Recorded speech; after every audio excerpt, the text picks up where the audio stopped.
There's a bit of double room booking. Some people have gone to room 3B.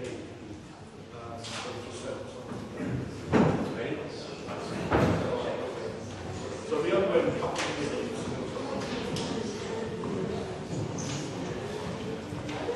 just on the top table. To my left is the chair of the Senate and the responsible for the election of the chair. So I'm running this like a normal person. Can you speak up, please? Thought you would help out on the top table. This is Alex, who's the chair of the Senate. To my right is Barney, who is a long-standing member of the Senate community, and I've asked Barney to essentially chair the meetings that pick things like support and to help. Barney will be doing the actual chairing and things like that. If you wish to write questions on paper, we do have some limited supply. Write your own pen.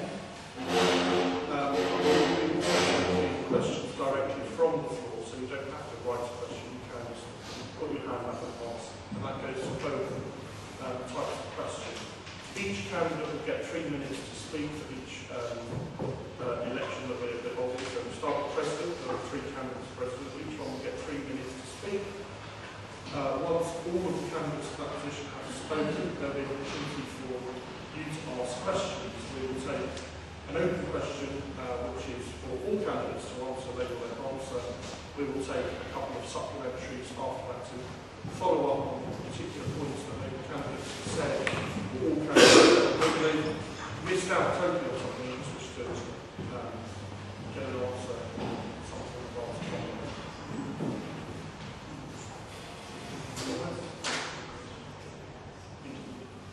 you can ask specific candidates, specific questions to candidates in the supplementaries, but not in the open questions.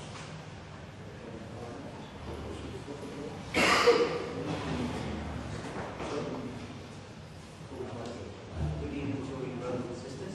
Just in case you can hear, my name is Rani from Sri Lanka. I will be chairing. My voice is distributed to the European seminar for SOAS. So please, if you do not hear me, ask you to speak up or to rephrase some of these questions if you didn't hear. Let's try and keep this for time with all students. Let's not get too carried away with this in the beginning. Let them keep the speed. And if you're not sure about something that is a little loud in terms of the question, I will ask one of the other people to advise, because I've been president of the Students' Union at the University of Canada a long time ago. So my memory about procedure stuff is a bit rusty. I'm just here to make sure that we all have a good time. We enjoy the debate and we move the thing forward, because all about this group, there's a lot of people who are not here today, and we need to spread the knowledge of what the people are standing for and why. Thank you. Okay, before we kick off, we've had a request that if anyone is drinking alcohol, that you sit on this side, consume it, and finish it off. I'm allocating the side not in any particular way. No, it is an open meeting for everyone to attend, so please do finish off your drinks as quickly as you can. But if you consume it, do so on this side. Okay, the order which was drawn is that Nathan will be first, followed by Thomas, and finally Michael will be speaking for 3 minutes. Barney will be selecting the questions and picking from the floor afterwards. Once Michael has finished 3 minutes each, which does not include your introduction, so we might just restart and then start. Okay. So Nathan, please come to you. Where do you think you want to stand? With the alcoholics on the left? As long as everyone Stay right.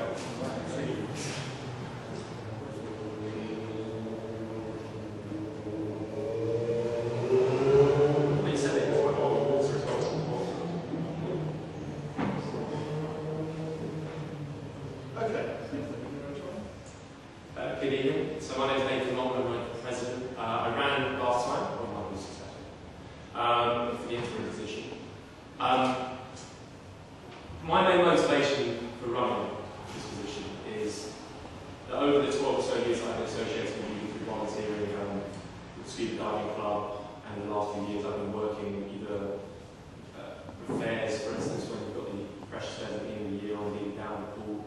and now student Berkeley, latterly for the last year or so.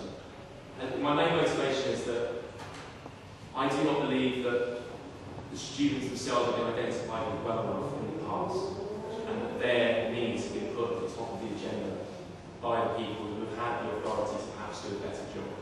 And that is something that I think needs to be remedied. ULU itself, from last time round, I went to all the different colleges.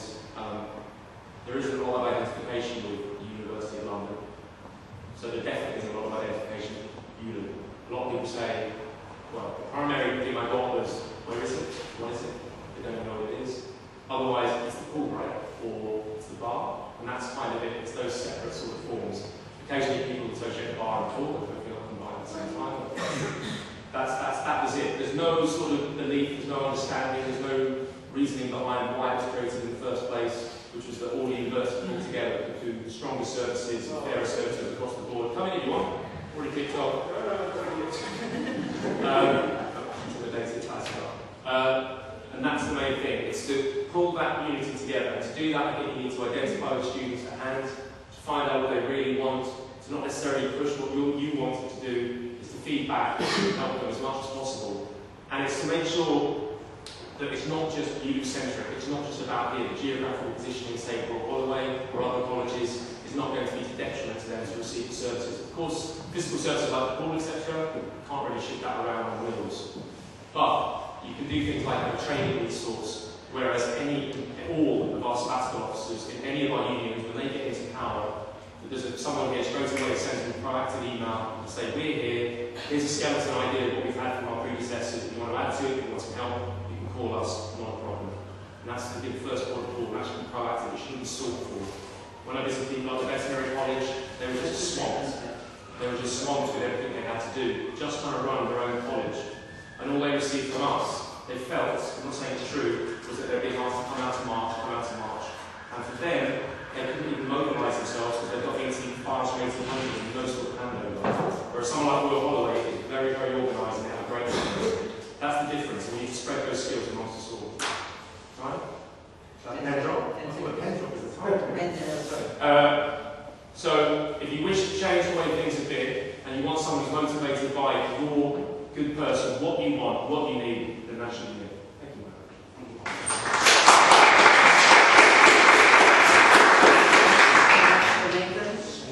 We hope you all managed to hear that. The next person to speak is Thomas, I believe, and he's got 3 minutes, so please listen to Thomas and keep some ideas and questions in your mind. Go. Hello, I'm Thomas Callaghan, and I'm studying in my second year at Birkbeck University of London. This is my first year doing anything like election-wise. I've noticed with ULU that it's quite dead and not many students know about it. I went to LSE and to Queen Mary, and they had absolutely no idea what ULU was and how to get to it. I was speaking to the president at the Labour Party at Queen Mary, and he was astonished that nobody knew where this was. So it was obviously a concern of mine that nobody knew where this was.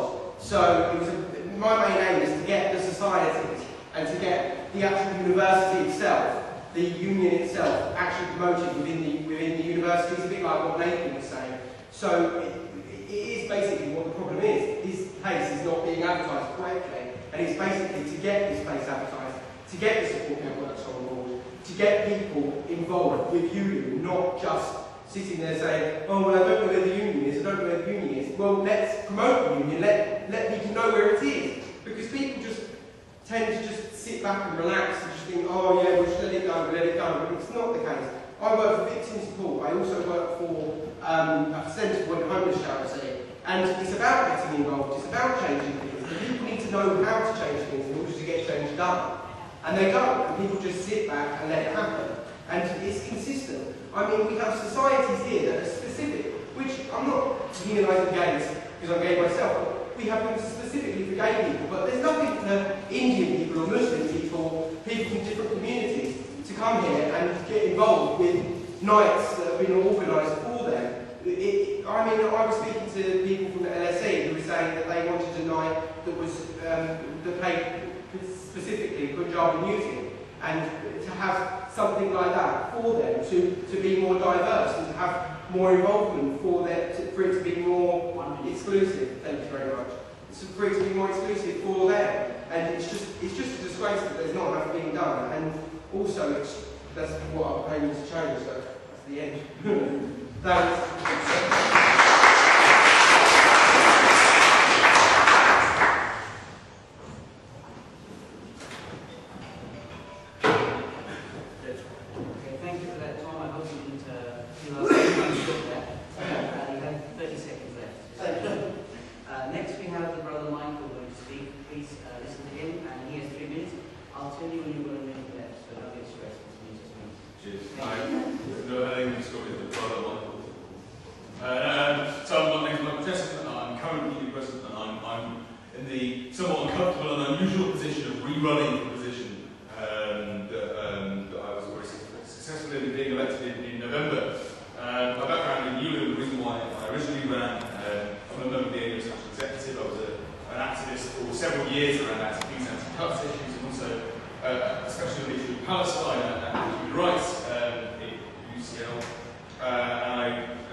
Here's maybe where I differ from my opponents. I absolutely don't think that the way that we make ULU better is by saying what problems are over and over again. It is by campaigning and fighting on issues that are relevant to students' lives.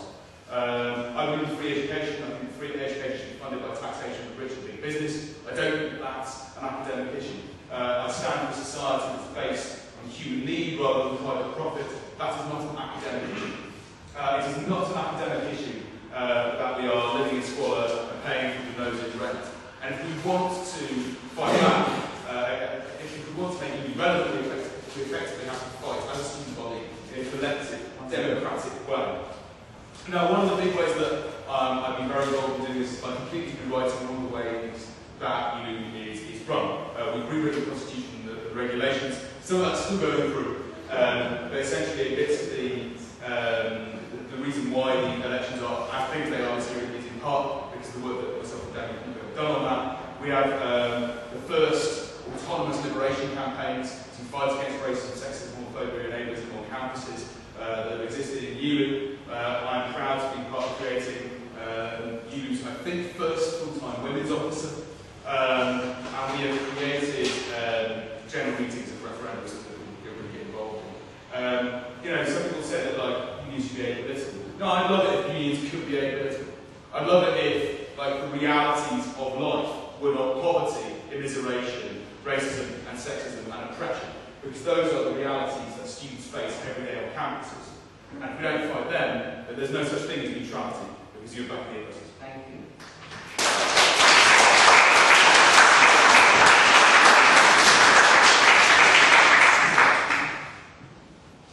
Hi, first from all the candidates. That was Nathan, who spoke first, followed by Tom, followed by Michael. Barney's now going to choose a question from the floor. Well, not choose a question, but I'll choose a show. Just put your hands up and I'll identify what you're wearing. It's not being disingenuous to anybody, but that's the easiest way. I believe Thais will have the first question. Would like to address the floor? Yeah, for the three of them, what do you think about banning publications that objectify and exploit women? Get all the candidates to the front, we'll pass Tara to the same question again. Did you hear that? No. You said the question again. Okay. do you think about banning publications from ULU and ULU colleges that objectify and exploit women, such as The Sun, such as Kit, such as lads magazines, basically?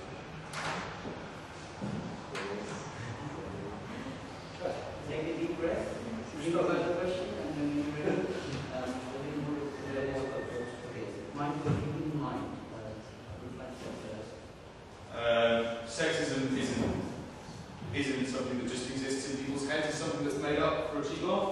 Sexism is real, and it means that people get hurt and die, and it makes people's lives worse. And part of the ways in which that oppression is maintained within society is because horrific objectification is normalised within cultural discourses, which essentially say it's all normal, and aren't you being ridiculous for saying straight white non-disabled men can't have their freedom of speech in objectifying women and oppressing people, whether or not they need or other kinds of oppression as well. These publications should be banned.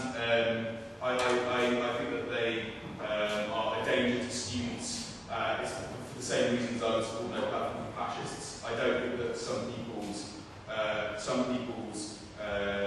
wanting a cheap laugh or wanting a form of entertainment or feeling like Nick Griffin's freedom of speech, etc., should ever come higher than our members' safety and our members' right to be free from sexism, equality, racism, homophobia, transphobia, or racism. So yeah, my answer is yes. Thank you for that.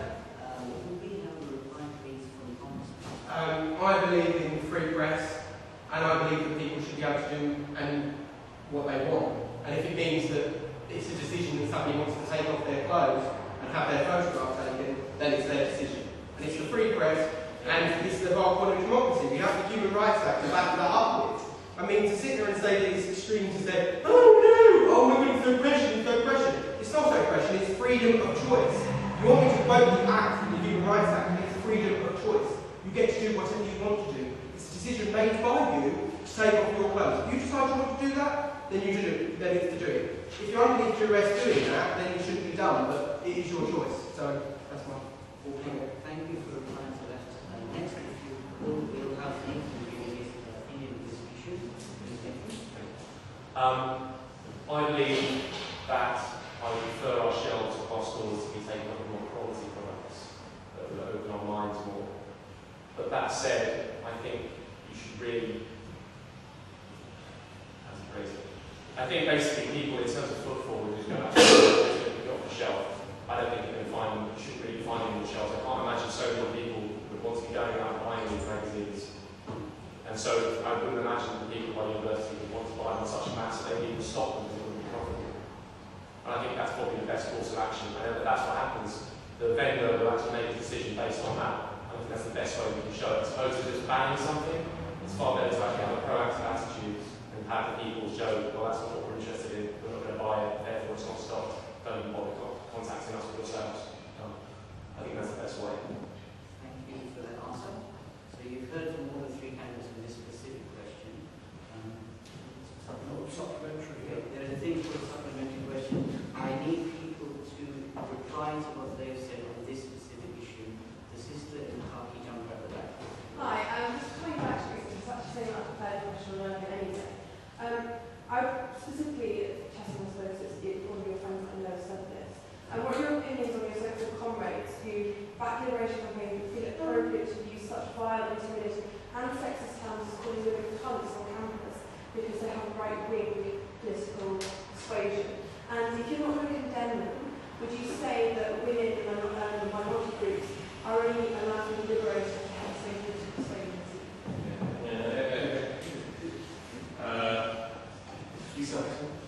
Is that just a me? Interesting. Okay. So here we have. So part of your question is about the use of the word in quotation marks cunt.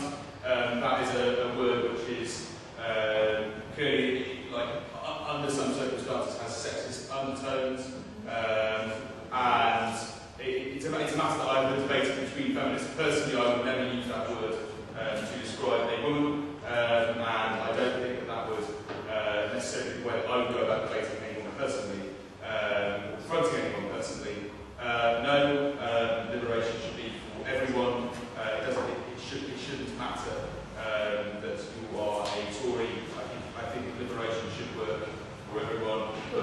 condemn it? That's a specific, would you condemn it? Would you condemn the use of that term on campus around you? I don't think it's the way that we should go about debating. Let's let some of the other candidates answer this question. Oh yeah, feel free to join in if you want. Would you condemn?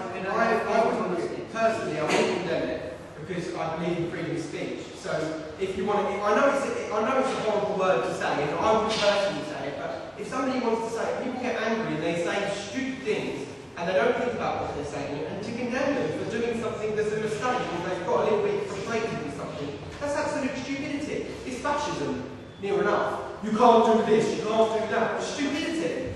It's freedom of choice, freedom of speech. If you want to do it, do it. And lastly, on this issue, to get something from me. I don't think anyone should necessarily be judged in such an evil way about their political beliefs. That's the basis of it. And simply, that sort of language I don't think is really acceptable in any sort of circumstances, but people sometimes do use it in a moment of violent, flared anger perhaps, but to use it for some sort of shock or cachet, I think that's absolutely wrong. Excuse me? How about if a song was published? Well, if the song was preempted, obviously it was written, and then was premeditated, and that's just someone trying to play on a topic to actually gain some sort of popularity. Sorry, guys. Let me put it online. Let's move on to slightly different topic. Let the gentleman who is speaking to sorry, if in your question sir. Let the man with hand up ask a question. If you can ask on something slightly different, it would be cool. No, If something on this go it's a very important gender issue, because I've had it on phone to me today by the Secretary of the University Government that there is no constitutional support for these positions that you yourself have created with the new Senate, which you know in the 1994 Education Act was confirmed by the University of London. And he's Chris Clark confirmed today that the University of London has not been asked to and has not confirmed these positions. So you're perpetrating a lie, basically. I say to these people, your positions exist, but positions do not exist. So that's your first fact. One of these is a classical position, which is women's officer, which I and many people find to be a sexist position.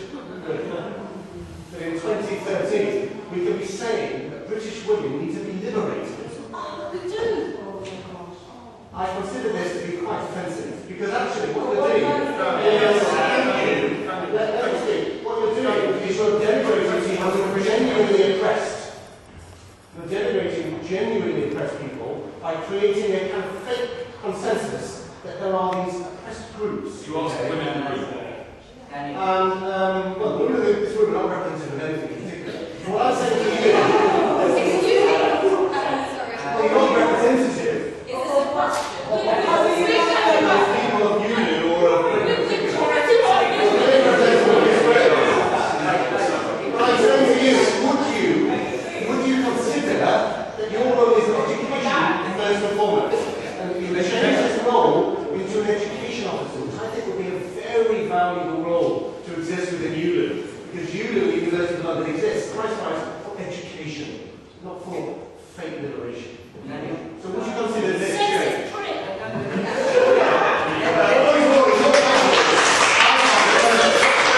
Okay, firstly, you're objectifying men by referring to this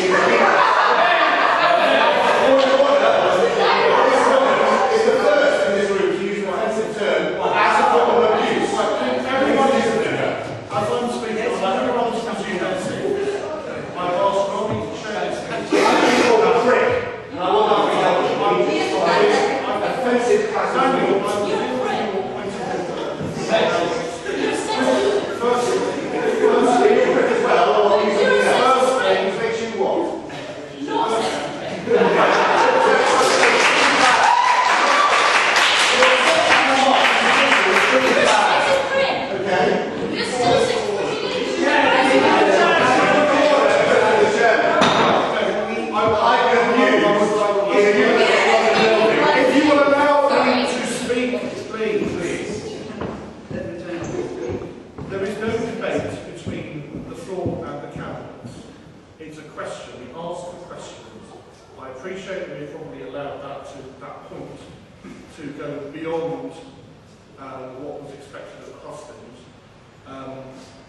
We need to have decorum in this room. We need to have mutual respect amongst people.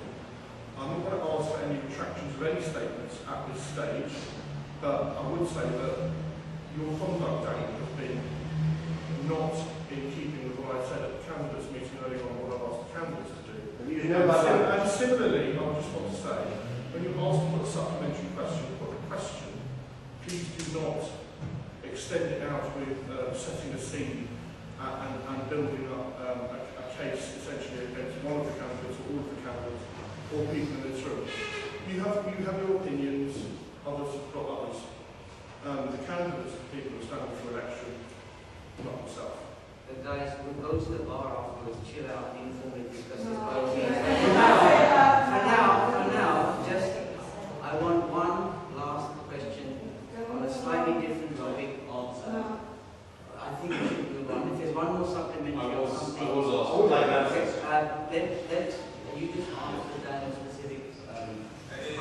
You've given the narrative on the women's officer being a quote-unquote sexist position. I couldn't disagree with you more viscerally if I shouted at the top of my voice, which I'm not going to do. And I will let women comrades in the room laugh you out.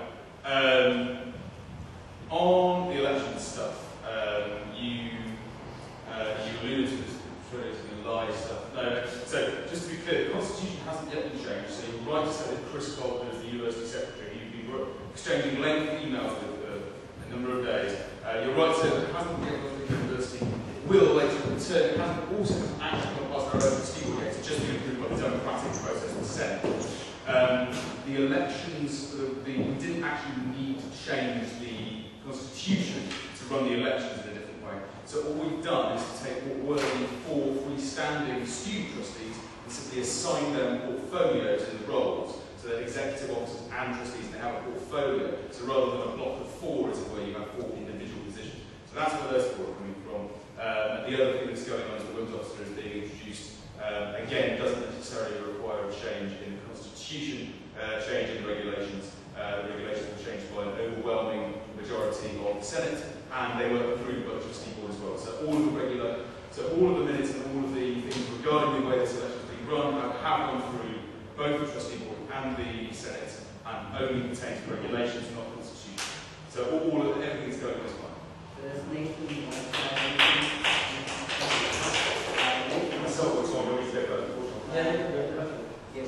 What in terms of no, just on this the position that was created? Well, I think it's great that it's managed to do that. That's something that was on his actual manifesto. I'd be interested to know where the finances come from. I don't mean that underhanded, right? I'm just interested to know it's great you managed to get it. So if you're asking me generally, I would prefer to have a body of people working together with the prime objective of doing as much as they can for all students, without necessarily highly specific roles, so people can work, within that organically. But that's an ideal, and obviously sometimes you need positions to actually motivate people and push them through, which may be more efficient. So thanks. That kind of idea. And lastly, before we go on to the next supplementary question, Thomas, would you like to? I agree with both of them. I think it's really easy to sit there and say that women basically are beneath men. That's what you're basically trying to say. You're basically trying to say that women are beneath men. The opposite. How are you saying the opposite? You're saying that you should have an education officer who represents men and women. We do as the president of the education system at the moment. Okay, thank you. Is there any other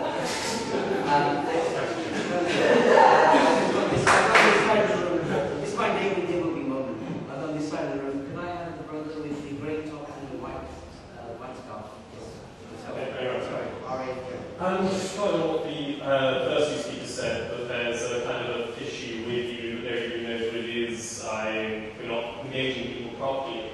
To leave all the details aside, the actual controversy, in November of last year, Remembrance Sunday, the controversy that happened over it, you had an unprecedented 1,700 people of ULU say that they would condemn or would like Mr. Danny to be removed over that. Do you feel that even if, which it wasn't granted, no confidence vote wasn't granted, do you feel that you let down its representatives by not even having a referendum, by not engaging them to the point at which, as say, that group felt that they had to go through endless technicalities and get nowhere. So leaving all the details aside, do you think that ULU has let itself down on such an issue that's attracted so many people, both for and against? I've just talked about the people who are against the room rights. When you say you're talking about how you can engage people, yet that seems to be a perfect example where nobody was engaged or nobody felt that they were engaged properly, leaving all the details aside. Thank you for that. I hope everybody heard that. Just to clarify, do you wish to talk about Remembrance Sunday in particular, as you talked about focal points maybe, or the controversy, popular controversy that the Vice President of the ULU posted something about rejected the invitation to go and didn't send the named representative to the ceremony, and thus the same. There were a lot of people who didn't feel the representative, 1,700 people joined the Facebook group saying. So personally, I believe that we should have been represented there. There's 100,000 plus students within the university.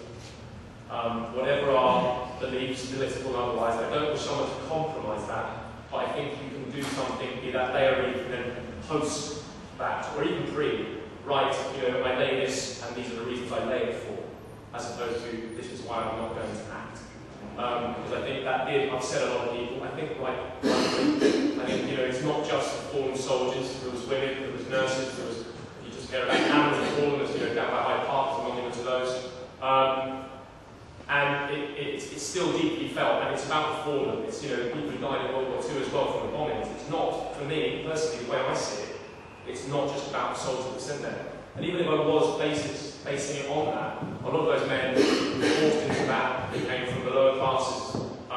They didn't have any choice, and they had to go over the top despite the fact they were shell shots and almost gas and what have you. So, there was a lot wrong with that. So the best we can do now is do what we can to honour that. Now, that's for the glorification of war. I absolutely do not, in any way, shape, or form, have any sort of support of the glorification of war. If you're talking about the fallen and what they've done for us, they should be remembered. And a person's personal politics should not be put to one side, because that would be callous, but they should actually say, I'm doing this because, and the position they hold dictates the future. Excuse me? When you have a referendum, you feel by not engaging people. If you want me to be quite honest, I think the fact that what happened with the previous president, and that he had to leave, and then Michael had to be an interim president, and Daniel, the interim part of that, he was interim too many times.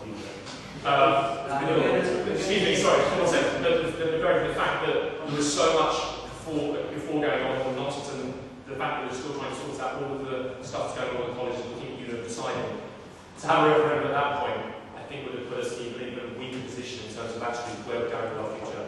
I see what you're saying, absolutely, but we have an election now, and I think it's time to make the difference now and move forward. So, okay?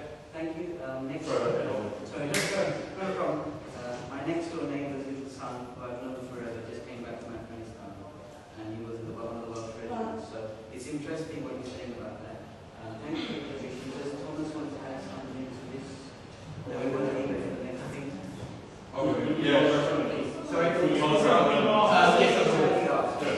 Okay, so two things. The first question is what do you think about the referendum stuff? It's right, you probably to account on that. Moving down to stickers, I'm supporting Dan for Vice President very openly. I think what Dan did was principled, I think he's right. I've probably done something very similar. What Dan did was to say, look, I disagree with this personally. I'm going to send a staff member instead. There are no other centrally elected officers at ULU who could have sent, except maybe the chair of Senate.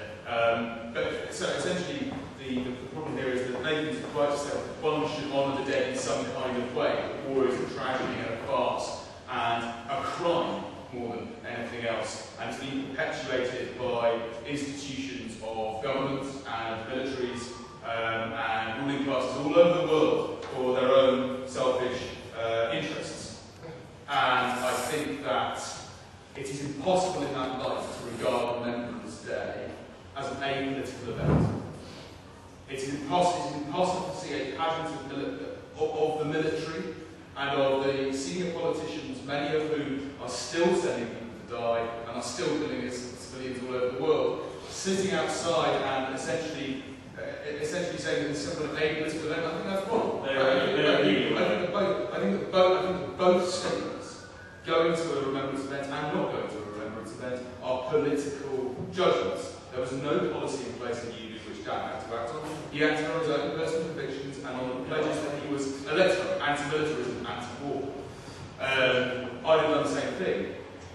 And I think it was good and honest that Dan came out and said why he did what he did.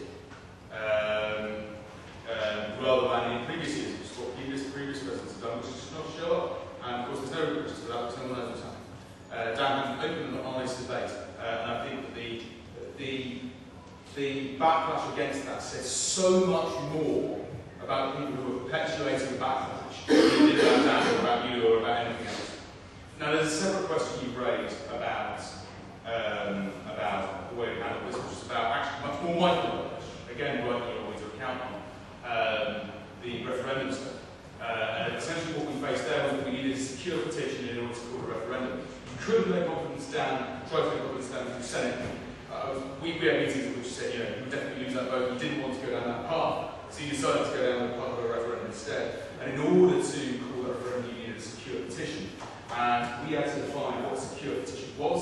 In the end, the trustee board, so not me alone, but the trustee board at ULU, decided that a secure petition was either something that could be brought in and you would hand your IT colleague on ULU reception and you would sign to make sure that it was definitely you definitely signed. Or you could collect signatures with email addresses from colleges so that we could then email to confirm. You were given that information, or whoever it was who controlled the Remembrance and the Confidence campaign was given that information. And as far as I'm aware, the campaign tweeted out online, and it never came to fruition, but you were given the information that you needed to call out for a referendum. You didn't collect the signatures, as far as I'm aware. I was certainly never presented with signatures or asked to ratify them in any way. As far as I'm aware, you One second, let me have one of the three candidates listening to the practice. I asked him earlier, I think he's getting Tom Good. Point of order. Factual and accurate. Let Thomas say. Factual and accurate. it's clearly a disputed fact. No. Let's let Tom make this point. Let me make my point. No, it's okay. It's agreed. So Tom can skip now. Thomas, please. Let Thomas speak, then you do your stuff. Thomas, you're up. Well, I was taking everything you were saying. You seemed to go around everything. He wasn't really dealing with the question that he was asking. He was just going round. And I was like, what is he saying? What is he going on about? What is he saying? And I'm sure they feel the same. And the thing is, the basic fact of it is, this is a socialist institution, and socialism doesn't work. It's never worked. And that's the point of it. The point was that it was changed. Socialism got booted out of government. Only then got refused. It doesn't work. Marxist socialism doesn't work. And that's the reason why you didn't go to Remembrance Sunday. And why we didn't have anything going on is because of your socialist views. Nothing to do with fairness, nothing to do with democracy. Your view. Your socialist stupid view. Sorry. I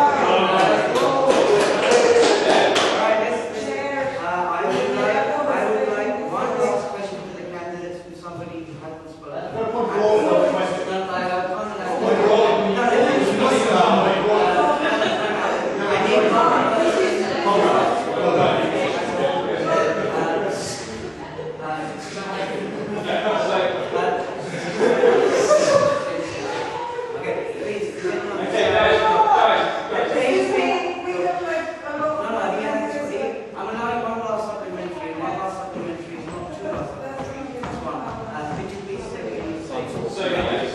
Thanks.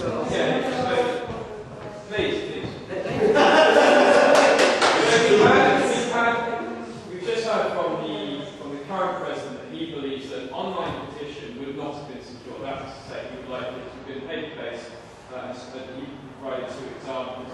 Firstly, he completely failed in his duty as president to arrange or to have a secure petition. That's my first point. I wanted to address that. The second point was, even when we did collect signatures, he said that they would not be accepted. We collected around 200 petitions because, he said, the objection was because he said that they could have been coerced into voting. That's the first point. The third main point comes down to the point. I believe that in order to nominate Mr. Appleton as a candidate in the ULU elections, it's done online. Does the president, using the same It was paper, okay, I forget. It's in the same way you collect email addresses and student numbers, that's how they get Okay, then ignore that. Okay, so that's the first point. Why was the online petition arranged, and why was he why did he try and object at every single stage to our selection point, when it was almost certain, by any rational means, that those people who had signed the petition had not been coerced to do so? And that's addressed. Thank you. Did you want it to Michael first or all three candidates? Well, perhaps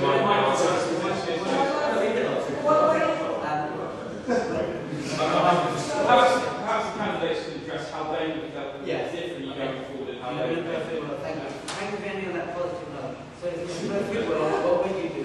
Michael first, please. It's not very fair because it's not a perfect world, is it? So an online secure petition would have been difficult to do for various reasons. It could have been facilitated. The truth is the quickest way to do it, and to get it out before Christmas, which is what you guys told me you wanted to do, would have been to do it on paper. There were two ways to make sure that happened. One was to do emails that you could track and resend, and the other was to do a card copy to ULU reception or to other student ULU reception. which you were going to object. We've worked it's all in trustee board minutes, basically. Which you chair. Ridiculous. This is International University of London. Next, I would like. Wait, come on.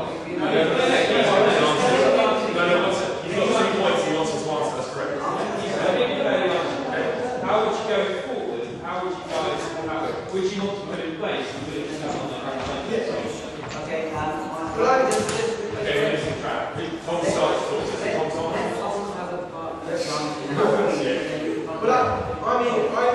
really do agree we should have had an online position on this, because at the end of the day it matters to all of the University of London students, not just UCL, not just Birkbeck. We also have Queen Mary, we also have King's College, we also have LSE, we also have a lot of other universities that need to be able to debate on this issue. They can't all come to ULU and sign a bit of paper. You need to make it accessible. I would make it accessible, I would make it online, and I would make it so that people knew that there was something going on for Remembrance Sunday, and that they could attend if they wanted, and they could also sign the petition. It's about fairness.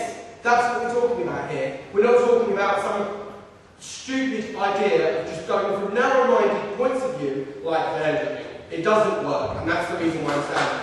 Thank you. And lastly, before we finish on this particular subsection of the subsection, could you please all listen to Nathan? He's going to.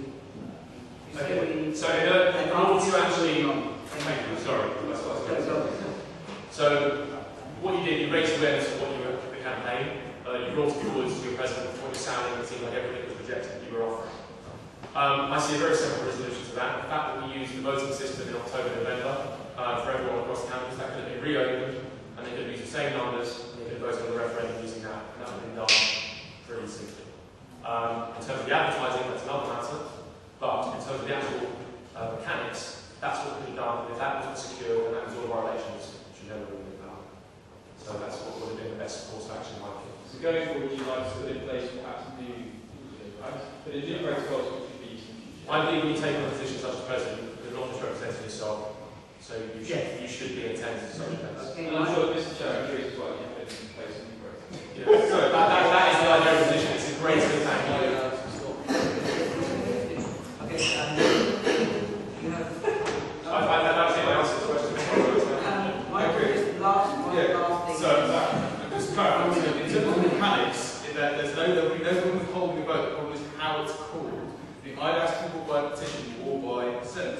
You were quite right to say that there were objectively bad things about the way that you does referendums, general meetings, and all those kinds of things, which are objectively bad, and the way they're written down. That's why we've written the Constitution and regulation. The idea that there was this conspiracy to stop you from calling a referendum is just bizarre, and most students just won't buy it because it's obviously not true. And the other thing about all of this is that actually we're now getting driven down into something which is really terribly boring and not relevant to anyone's lives, which is, were you or were you not barred by some conspiracy from signing a referendum petition, when actually what we need to be doing is going out and working really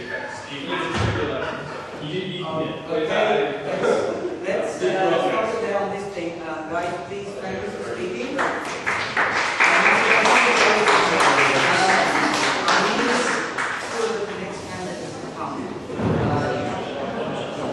The Vice President of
Hello everyone, my name is Daniel. I'm a former Royal Holloway student. I'm standing for re-election as Vice President. So I've been here for a short while. As I stepped through the door, I had 150 student officers from every campus in London here for our annual training event. And every one of them said to me that ULU was a waste of time. It's irrelevant and it's a sinking ship. And I think over the past couple of months we've started to get the union going again. We've completely reorganised our clubs and society provision. We've launched an online sport shop whereby the proceeds are used to fund student projects. We've offered high quality training and development opportunities. We've offered sponsorship options and pitch hire for London sports teams. We've set up a whole new volunteering section within our student activities department. And we've got funding from the university to refurbish this building and again try to get it moving. We've been central to the fight of University of London cleaners, auxiliary staff, the sick pay, holiday pensions. And we've supported enormous numbers of young people that can work in substandard conditions and take derisory pay. I think it's fair to say that we've been active like never before on constituent college campuses. So in each student union we set up agreement documents. Those have set out joint areas of work, expectations of ULU and expectations of ULU student officers. We've re-established our presence with a Greater London Authority, with the Mayor's Office and with MPs across the city. We've got them to take up these student issues. Now I think this work hasn't scratched the surface for the kind of union that London students need and that they deserve. But we're starting to get the union moving again. We've got a long way to making it happen. Now many say that they wish that the union wasn't political. I think, honestly, I would love if the union wasn't political. I would love it if bigotry, racism wasn't rife on our campuses. I would love it if there wasn't a housing crisis which meant that most of our students couldn't afford to live. I would love it if those things weren't a problem. But the point is, housing crisis, the fact that students can barely afford to live, are very real and present in students' lives. And I think we, as a London union, have a responsibility to our members and to students from across the city to take those issues on. I think in the next 12 months we need a union that's going to get every university in London to act as a guarantor for international students and for care leavers. We want a fully fledgling tenants union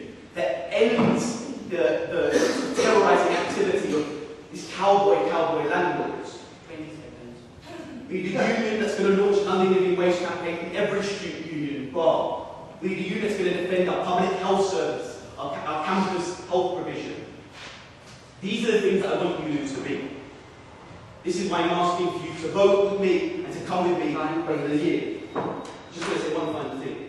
I think if we're going to build that kind of union, we need every single one of the University of London students to be involved. And that's the kind of improvement I want to build in the next year. Thanks very much.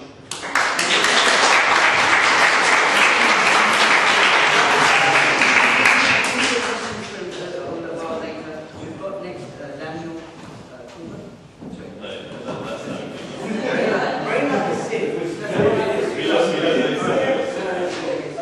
The next candidate to speak now will have 3 minutes as well. Try and keep it in that you can. I'll give you 30 seconds. Yeah. Thank you, Coach. Thank you. I want to start, before I go on to my manifesto, talking about the fact that so far in the last 24 hours I've been the subject of one of the most negative campaigns I think I've ever seen in union politics.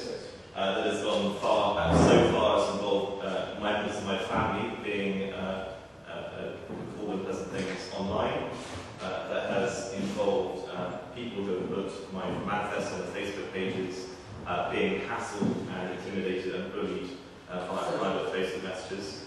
And I've got here my response, which is a very old document that's available on my manifesto website and Facebook. So I hope that will stop and we can maybe get some clarity and use this hustings to get that to our actions and responsibilities people can try and make it sound like something. So, that rather unpleasant side part. What am I standing for? Well, first of all, I want to give students back their voice, I want to amp up our activities, and I want to give ULU the students not politics focus that I think it needs. So, giving students back their voice. Despite what people have said, I'm hugely for liberation officers, and at the last hustings and my last manifesto, I was pledging to create a liberation officer if I were elected president. I think we have to have liberation campaigns and campuses. As I say, with students, I'm aware that people have different aspects of their lives because of who they are, have different challenges, and we have to have liberation officers. It isn't done in the same way I'd have had it, which was, I don't think we should have a hierarchical oppression, so I think it's a liberation officer. But now we have what we have, I'm going to support it, I'm going to carry on supporting it. This is a good thing. Secondly, I also think we should have referendum, like we saw with what happened with the Poppy Gate situation, which is that actually students weren't given an opportunity to take part in the referendum. They were barred from it. And I would make sure that if students have a strong view of anything, that there will be a mechanism for easily creating a petition and having that petition answered by a president or brought to the attention of the Senate. Amping up our activities, I've been involved in debating societies and other societies for my entire student life. I was a retail societies officer. What I want to do is I want to bring everything online. I want to make it really easy to get involved. I also want to have a clubs and society centre here at ULU, which means just be basically a resource centre in the corner where you can hang out and go to societies in order. And I also want to create networks, so say you've got baby societies in different constituent colleges, then you're going to be able to go there to ULU and build up across the entire network of the University of London. That will mean that small colleges can support big ones, and big colleges can improve their societies by helping out those small colleges. And finally, students, not politics. So I'm going to focus on education. All that matters to me is the experience students have whilst at university. And for me that means naming and shaming departments that are unfairly cutting the standard of their education. I'm a language student, I know what that feels like. I'm going to push for 25 library access across the entirety of University of London colleges. And I want to give small specialist colleges a home here at ULU so that they feel that they don't have resources, their own constituent unions, and I'm going to make sure they have a place here they can come and they can be part of it. So if you want to use it to be truly online and it works with students' education experience and contains strong liberation issues, then please do vote global for ULUPD.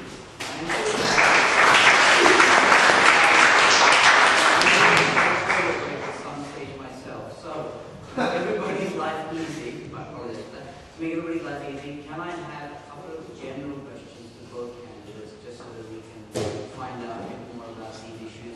And please keep it fraternal. As I've said before, we're all students, blah, blah, blah. There are 120,000 people members of ULU, and we don't quite over 120,000 people. So let's keep it cool. Is anybody who hasn't asked any question at all today? Could I have...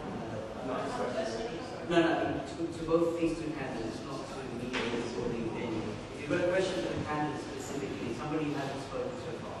No, you can have the first question, but of course not. Yeah, we'll come.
resources and the ability to very easily form societies. So the answer is, as many societies as students have interests. And that's the only way, one of the main ways I think ULU has to be relevant is by being a heart for society as well. So this year we started with 60 plus society, and we've now, I think, increased them, definitely got about 50 more. And I think that's been because we've been going out to student activities departments, meeting staff members, meeting officers, encouraging them to pass on information to their societies. I think, obviously, we want an increase in both our sports teams and our societies. I guess a 20% increase is, again, quite arbitrary. We've seen an increase this year. I think we'll see a continued increase next year as well. Thank you for that answer. Would you like to ask a question to both candidates? You can stand up for a minute. So, in the creation of your new positions, I'm not objecting to them. I think there are liberation needs for all groups. My question to you is, how do you make the value judgment as to which ones you created? I'm a Postgrad Association. I represent postgrads, the problems they face on campus, and we are aware of many problems with postgrads, and they represent a huge number of people that you're meant to be representing. So my question to you would be, why don't you have a postgraduate officer who's actually representing our need, and also do you actually have an idea of the problem with postgrads facing? Thank you for that. So how I would order it is I would have a liberation officer. This is arbitrary because I'm not going to abolish the women's officer, because frankly, it was a step that Michael did extremely well in making sure that we have this position, and if it's a step backwards, that's a dark thing to do. But how, in a dream situation, I had a liberation officer who dealt with all kinds of prejudice across campus. We've chatted about ULU sexism in postgraduate workplace stuff, and that's on my manifesto about trying to combat that and get guides out for workers' rights. But in terms of that, I have we should be able to have part-time officers for anyone who feels that there is a kind of liberation they identify with.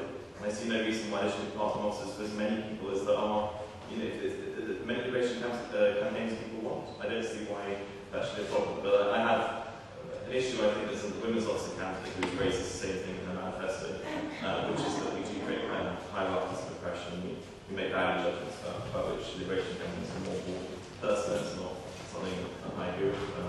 I want to have, as I said before, that kind of thing. Thank you for the answer. I'll answer it two ways. It's just, as Bill mentioned, the question of liberation officers. I was president of the student at Holloway, and alongside some of the people that are here this evening introduced the 5 liberation roles. They were on a part-time basis. Very happy that they were introduced, and very happy that they're introduced here now at ULU. And I do think independent, autonomous campaigns are important. I think setting up structures to deal with discrimination on campus is very important.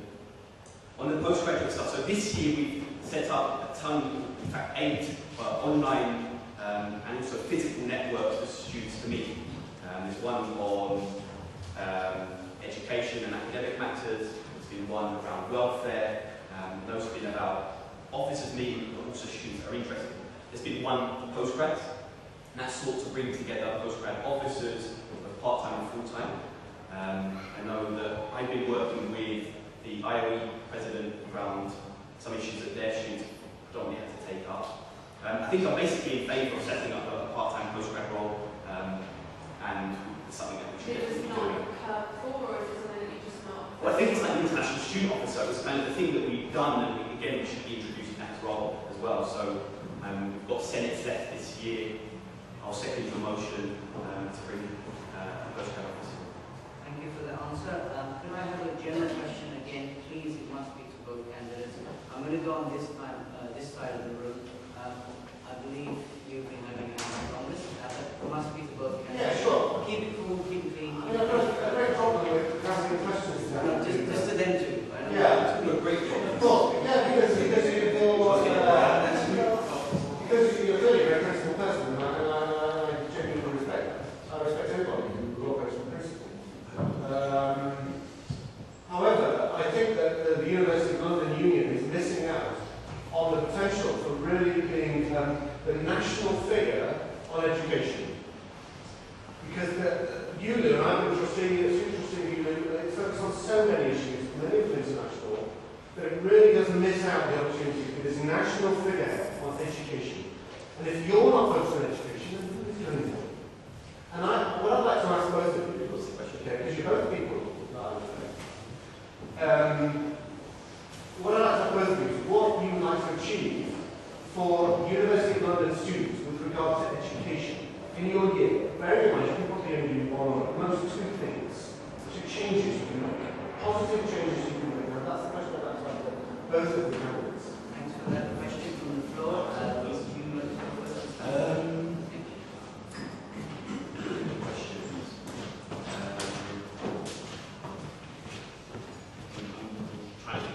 don't know personally, I'm not University of Education.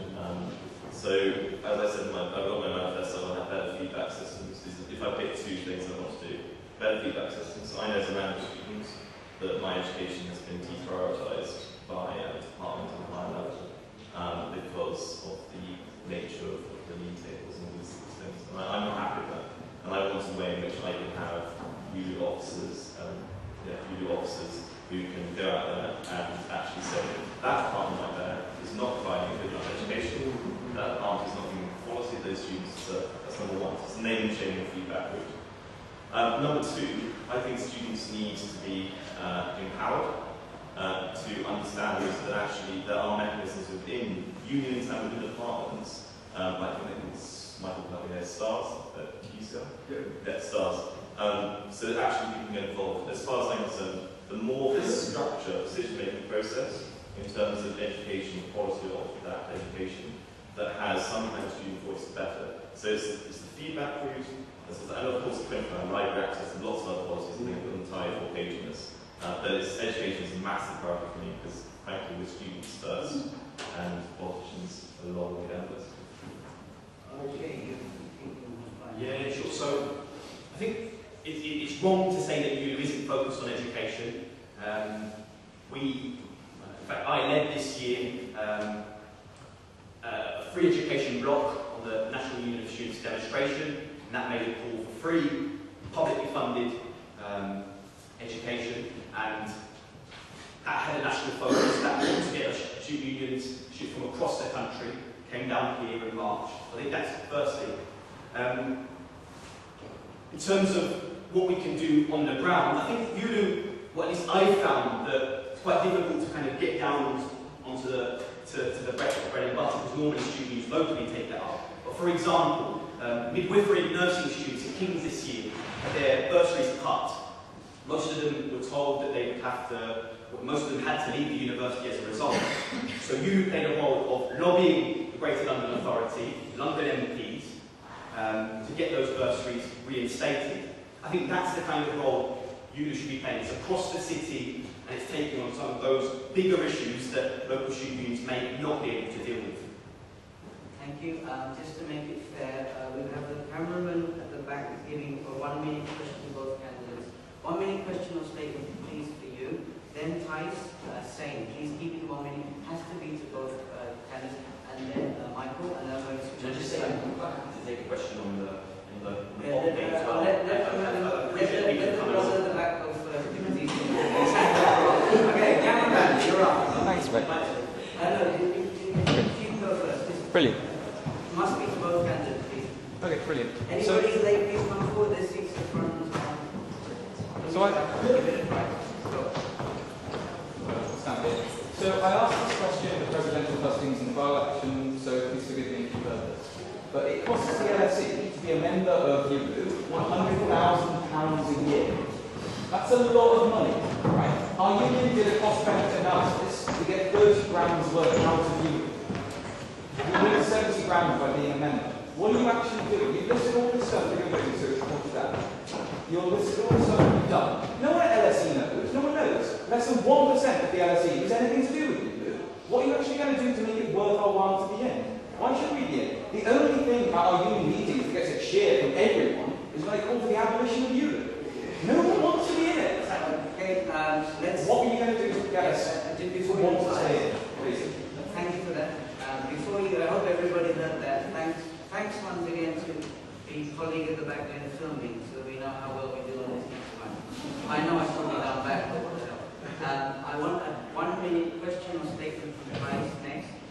ask either these panelists something or what their manifesto is, then Michael, and then I'm going to throw it open to a couple other questions. I'll give you a chance to summarize. So twice, 1 minute question. Or just one of the candidates? No, I prefer if it was both. Yeah, I suppose so. I mean, you do what you need to do. Okay. This is one of my policies that I want to know if you support me on this. I will negotiate for this is also spaces about culture or gender identity. Some women don't feel safe going to the army, for example, where there are men around. Will you support me negotiating women only or trans only group sessions? Sorry, can I say that point? I think you have one point of clarity in the whole piece. If the gentleman had his question answered first, and then you can have their full attention. Because at the moment, I just actually at the moment they're thinking about 2 questions. Is that okay? I know, I just got lost, I think. It's my fault. No, that's fine, because I don't want the names words to be lost. Could you answer the cameraman's question? Excuse me, I will answer that. Answer his contribution. Guys, let's listen to them. Please go. I think you make a real justified point. I was a Royal Holloway student, probably even further away from ULU than you. I think I came to ULU my 3rd year, and I think I went to the gym. Maybe did some campaigning as well. And I think that like colleges are very frustrated. Unions are frustrated with the lack of participation in their own colleges. So I agree with you. I think it's a frustrating point. But what we've done this year is try to be more active. And the way I've tried to do that is with each student union have a memorandum of understanding in place. And that sets out with the officers, with the part-time officers, joint areas of work. So for LSE it's been housing, it's been a lobbying link to the Greater London Authority, which all of your four sabbaticals have been very keen to do. But also extending the provision for sports clubs and societies, so referee scholarships, treasurers training, that kind of thing to your sports teams. And that's exactly what we've been doing. And I think if you ask your part-time officers, so for example, your anti-racism officer, we're co-sponsoring an event on Islamophobia in the next week. They've been very keen because we've been able to promote the event and run it alongside them. So I guess it's picking up local issues, trying to positively contribute to them, but also taking them across the city. I think secondly, we do need a federal body that brings together students from across the city. I think that is potentially quite a powerful thing, particularly on things like housing and work. I think that's how it's going to work, really. We might be able to affect some change locally, but we do need to bring the bodies together to probably take them on. And I think that the other thing is that a lot of colleges closer do benefit more than LSE. So the bars, the restaurant, all that kind of thing are beneficial to colleges. And I think if you were to cut funding, most of the students within this particular facility, even students at Royal Holloway, would lose out. Do you think that LSE spending £100 is value for money? I don't think. Do I think it's value for money? Yes. Maybe a yes or no answer would be cool. Do you want to add anything? Because I'm going to try and involve the question. I don't want to answer that question. Answer the question on that specific point. Yeah. Then we'll answer the second contribution. ULU has. Okay. Yeah, please. ULU has to justify itself, particularly in terms of large grants that are given to it.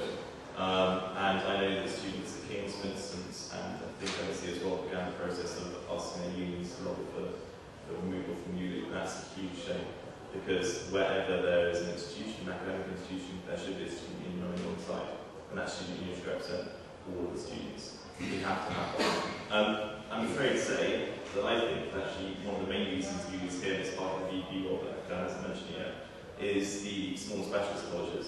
And actually, to a great degree, we are, large colleges like UCL, which is where I'm from, are subsidising so that smaller colleges who do much more specialist work can have a decent University of London union.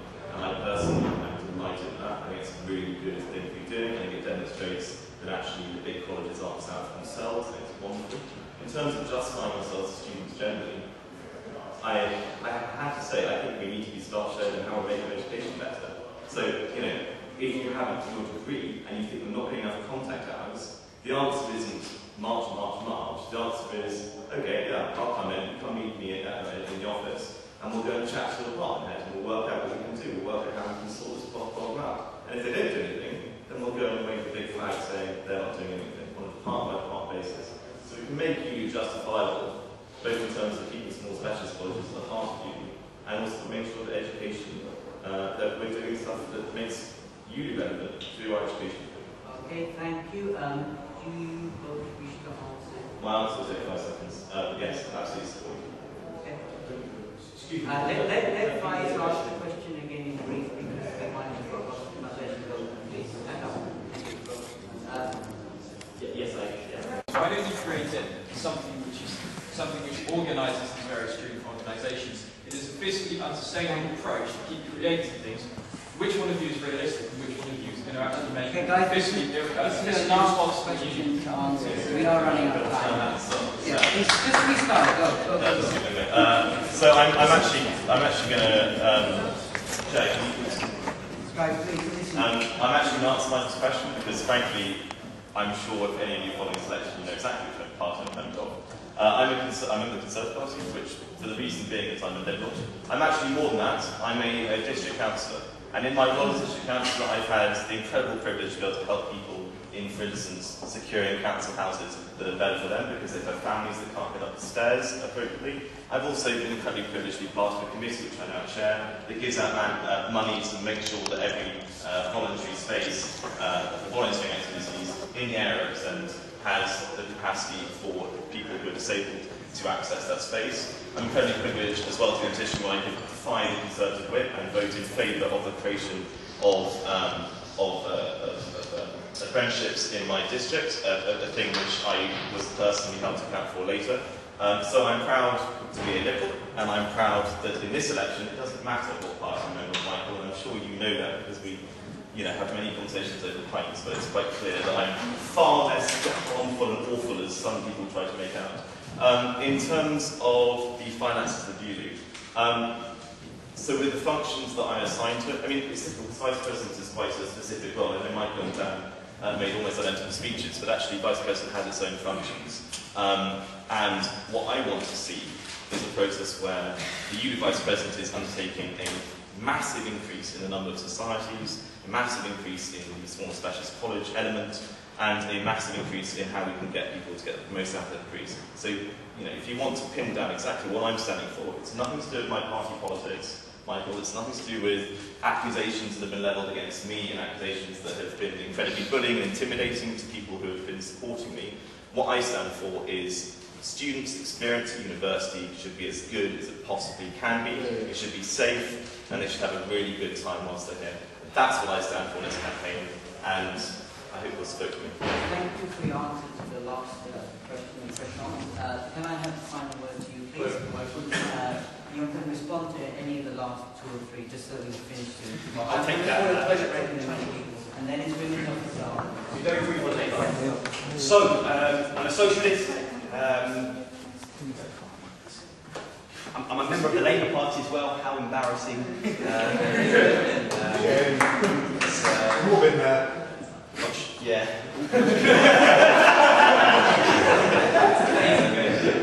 I'm a member basically because I want to turn it leftwards. No problem. Let him finish, please. Go.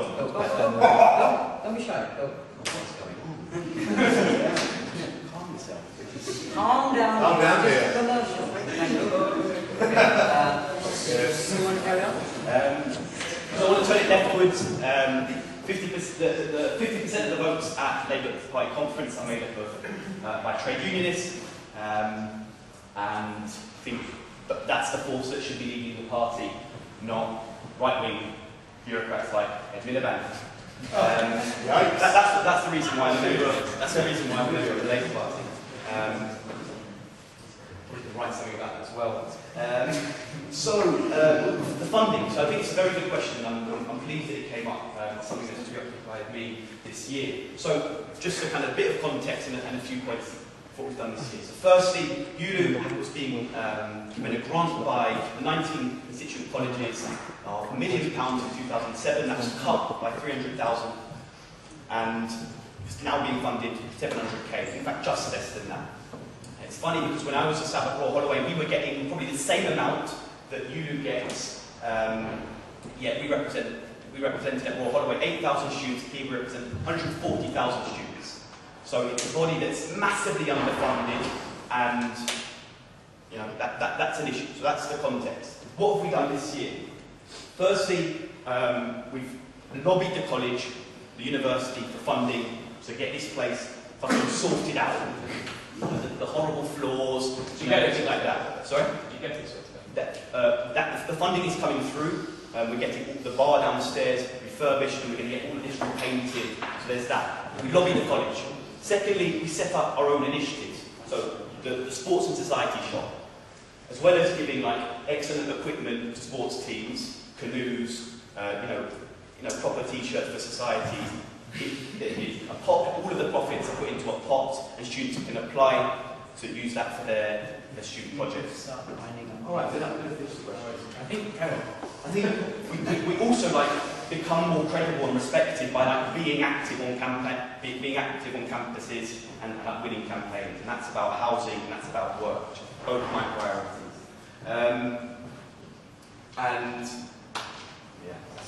Just quick, did you two consider taking a pay cut? I mean, you say you just I have taken a pay cut, in fact. So the sabbaticals this year, Michael and I decided that because ULU's in such a derisory financial state, because we want to fund women's officers, because we want to introduce part-time roles, we've actually taken a pay cut of, I think, 3k, 2k, no? 3k. Would you be willing to say what sabbatical officers are paid?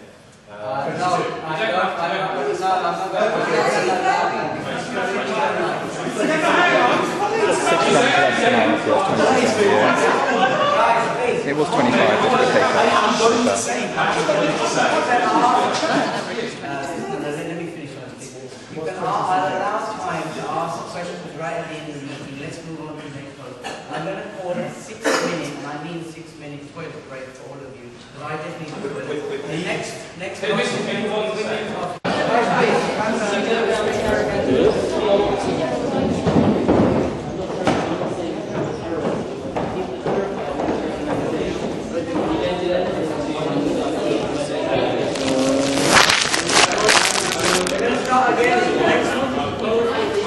we're going to have 3 or 4 candidates. I'm going to do women's officer next. Anybody standing for women's officer, please come front. And I also want, guys, please, I need also any other liberation candidates, so that is disabled.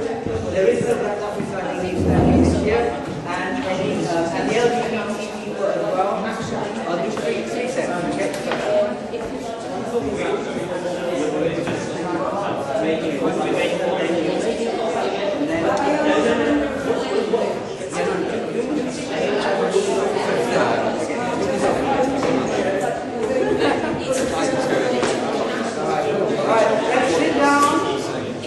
Right, final call. 1, 2, 3. Come on, Nathan, please. Come and join us. Have fun. Alright, guys, let's have some order. Guys, ladies, gentlemen, my fellow ULU students, ex-students, we're going to start again. I have 2 candidates now.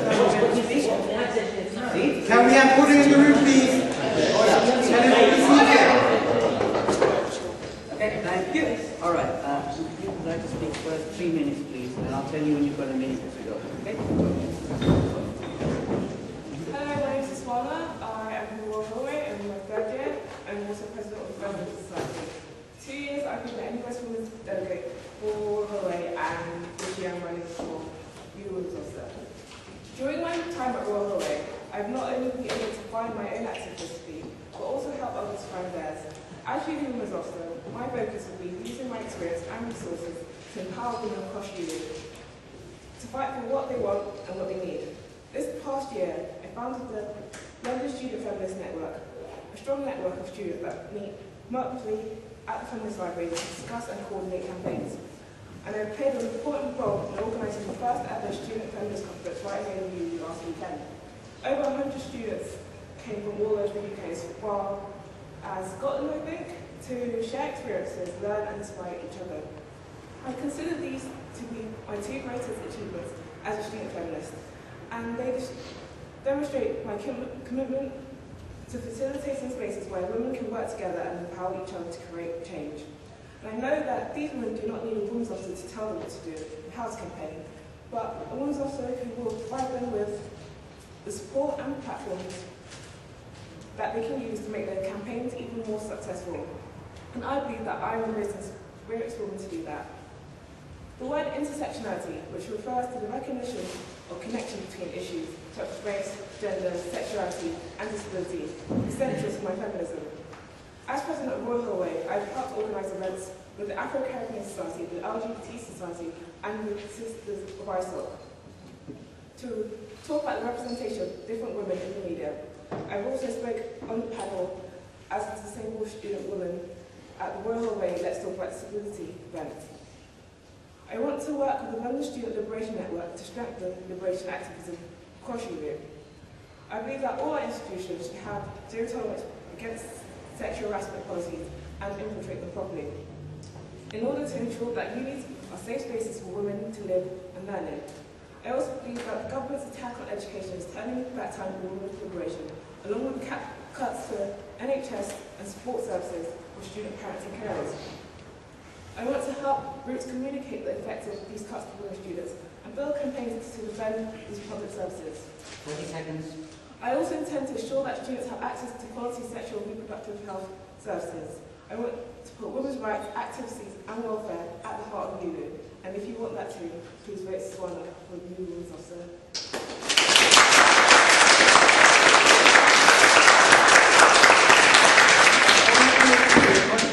And thank you for coming all the way from Royal Holloway on this night. And you have 20 seconds left to go. You win the wooden spoon for being in time after Thomas, I believe. Next we're going to have Thais, also 3 minutes. 1 minute before the end I will give you the sign. Please keep it as cool as you can on that amount. Please give it up for Thais. 3 minutes, go. Thank you. My name is Thais Yanez. I'm a student in Birkbeck. I'm the anti-fascism, anti-racism officer there. I'm also part of the ULU Senate that actually voted for the creation of this post, which I'm very proud of. Why do I think we need a women's post, a women's officer? Because there are 5 white men standing for president and vice president. There isn't a woman yet. We don't have enough representation in this university. We don't have enough representation of liberation officers. That's very, very true. And I say it more than anybody as a black, disabled, LGBT woman. I know that we definitely need more representation. We'll mention my manifesto, which I found extremely interesting. That I do say something about hierarchy. It's not about hierarchy, no, it's not. It's not competition to see who suffers more. And it's definitely not a women's place to run campaigns for people if she doesn't understand them. Well, I'm lucky that I don't understand them. And the point is that one of my policies is that I co-created and convened the London Student Liberation Network, which is a network that aims to pool resources and contribute to everybody, get all the liberation officers together to create events, promote campaigns, etc. I'm planning to build a ULU Women's Forum, which will be women, students, and not only officers, because it's not about just officers, it's about every woman in self-defining women in this university, with which will go from just discussion to actual policy, drafting policy, to take to councils, to take to the ULU Senate, so we can vote for it and we can make a policy in the universities. 1 minute. Opposing cuts, the anti-peace and anti-cuts are the heart of my policies. Intersectionality, fighting transphobia, that's extremely important for me. Fighting for women's right to choose. Definitely no tolerance at all to sexism on campuses, and that goes from being molested or insulted in the pub to liberation of curriculum, for example. Solidarity with workers' struggles, like the Three Cosas campaign, which is a fight that there is in ULU at the moment for cleaners, which also include women. But it's not, again, it's not just women that are oppressed. Everybody at the moment in this country is being oppressed by the amazing, horrible cops that we have in the, thank you. And yeah, for me, you know,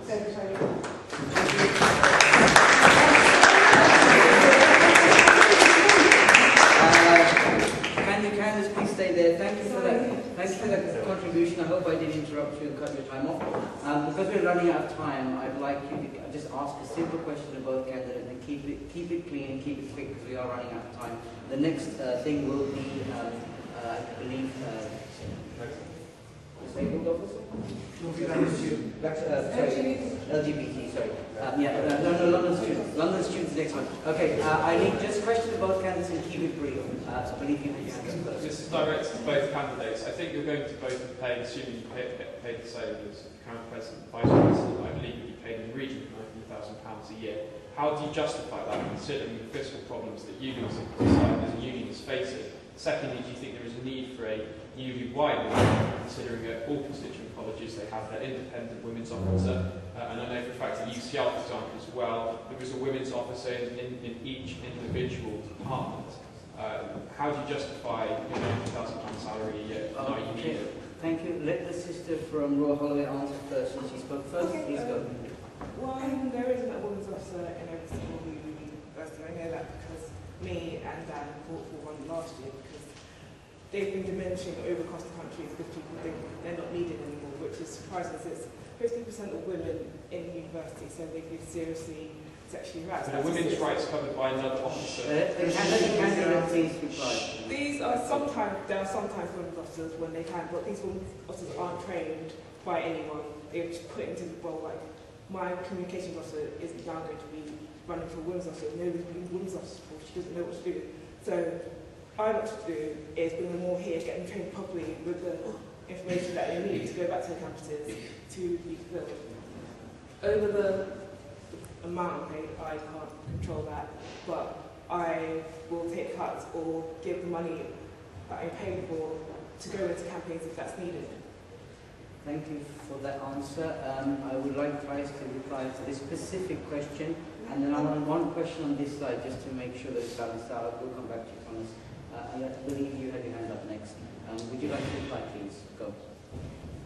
Yeah, like Susanna said, there is one in your college, and that's part of also my aims is creating a full-time women's officer in every single college in this University of London. The pay, if you expect somebody to commit the whole year and her whole life to campaigning for liberation for women and to fight this, I would assume that it is fair. I have no idea why it is so much. I don't know why it is so little, depending on what people think of the amount. But I would see it as a job to actually make sure that it's worth the money. And just to clarify, in your speech, you said the reason you're standing for women's officer is because 5 white males are standing for the presidency and vice president. Is that true? Is that the reason you're standing for women's officer? No, I said it was. That's what you did say that. I said one of the reasons that I found really interesting. No, you said the reason you're standing was because okay, of well, that. and I rephrased that, and I said that one of the it's a very interesting fact that there is the representation and the involvement of women in the university. So you're not and in events and campaigns are actually shadowed by, even in any organization, the huge amount of the composition of organizations, including even the Senate, for example, at the moment, are mainly men. So I think we do need a representative of women, for women. We do need more women in leadership posts to bring participation to the campuses and to get the grassroots out and campaigning for their, not for me or for you or for anybody, but for women's issues. Thank you for that answer. I would like one question from this side, preferably somebody else asked a question. You sure? Okay, yeah. We'll have an ex-candidate at the back, please, Mr. Fred Perry. It has to be both of them. You can stand up, no, so do that. Yes? Please, sister, if you haven't asked a question, I'd rather you something new. We want to ask you. Okay. All right, all right. Okay, then. No, we got it. Okay, go. What do you plan on doing to increase protection towards women on campus? What campaigns? What do you plan on doing? Thank you. Rose, one of your sister first, please. Well, firstly, the NUS had this zero tolerance policy.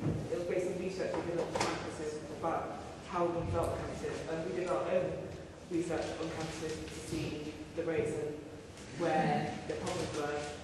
Then we got the policy in. Then we found that the policy didn't mean anything because NUS hadn't had training for it. So I worked with the promoter directors at NUS Women's Officer to create training for new women's officers to take back to their campuses. Also, I will work with an organisation called Hollowback, and they tackle student harassment. They now build this app where you can report student harassment and essentially be able to put it up. And they make it campus focused too, so they work with universities. So wherever you are on campus, you can go to nearest point help and report back. So those are two things I really want to report through. Thank you. Can we have the next candidate to the Birkbeck student speak, please?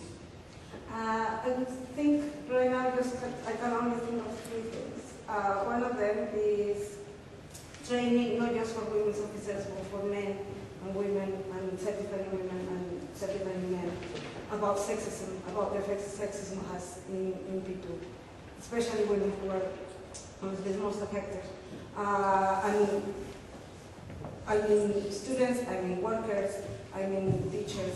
I know it's a very ambitious project, but I think we have a lot of resources that we could pull at some point, at least for students and workers. If you go to a bar in any university, you are found, you do find a lot of sexism and a lot of harassment. I don't think, apart from awareness campaigns, I don't think awareness and charity is the answer. I think campaigning and action it is. So apart from awareness and training, I think a strong zero tolerance policy for sexism is what we need, and that's what we need to pass in councils and take to the universities and in the ULU Senate and take it to ULU so it comes back to the Constitution. Thank you for your answer. I'm going to ask a written question from somebody who had to leave earlier and who may or may not come back into the room. Just on the point of fairness, and afterwards, I'm going to ask this question first. I want you to think about the answer, don't reply. I will also take a question from Thomas, but it has to be to both people. First, I'll ask the question. This is from a person, there's a sister from UCL who studied at the moment, from Louisa, the officer from UCL PGA. This is more to do with postgrads. It's what issues do female postgrads face, as far as you're aware, and what are you going to do to address them if you are elected to this particular post? That is the question. I want you to think about that question and answer it. Is it a question about candidate or general? Okay, let them answer this, then you can have your question. Okay, this is on just on female postgrads, what would you do, etc. And it's from Louisa from UCL PEA. Go. Well, this is where sort of intersections connect. So I work with, if there's a women's officer in the campus, her and the postgrad, because they know most about their campus, and each campus would have different issues with their postgrad officers. Get them all in a room, talk about what issues they have, how the ULU can help them, then go on from there. Okay, could we have the candidate from Birkbeck replying to this specific question? Apart from working, obviously, with the postgrad officers, it depends on what, there's a lot of issues. One of them is, for example, students from abroad are coming here to study a postgrad. The difficulties they face apart from isolation, lack of resources, and immigration policies, for example. that is one of the issues that I would like to address with them.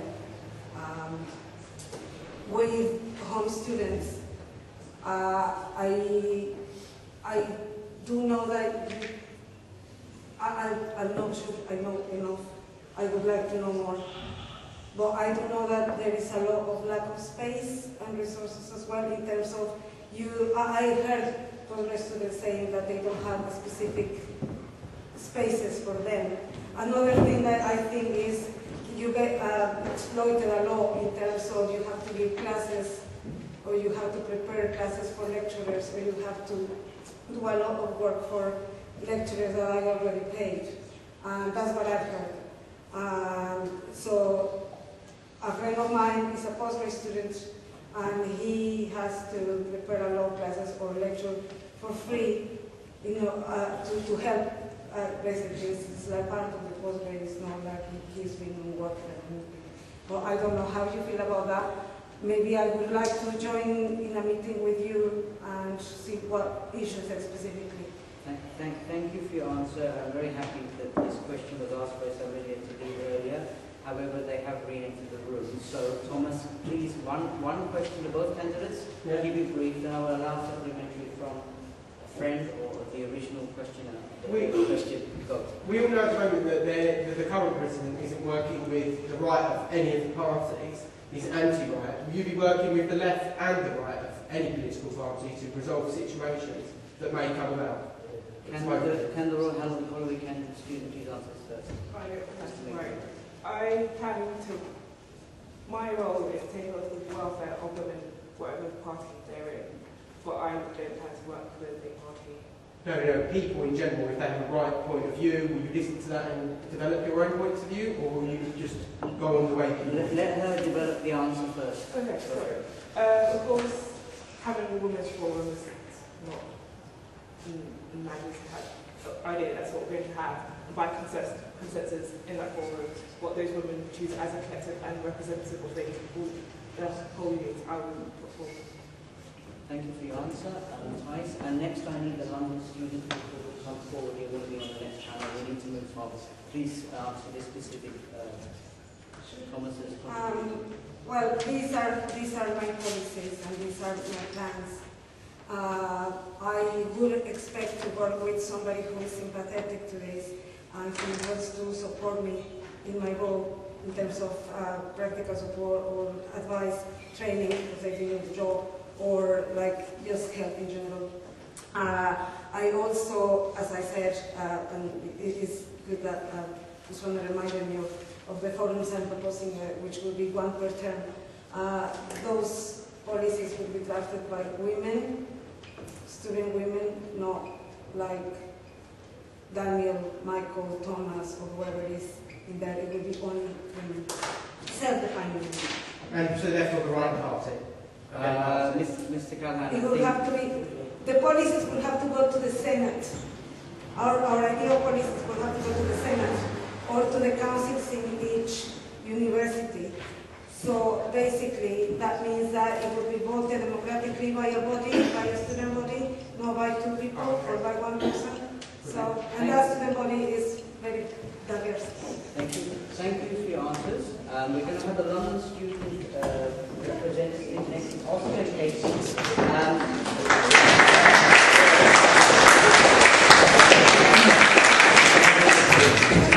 Paper question we have was from the visa officer from UCL. I'm afraid I won't be able to do something of that.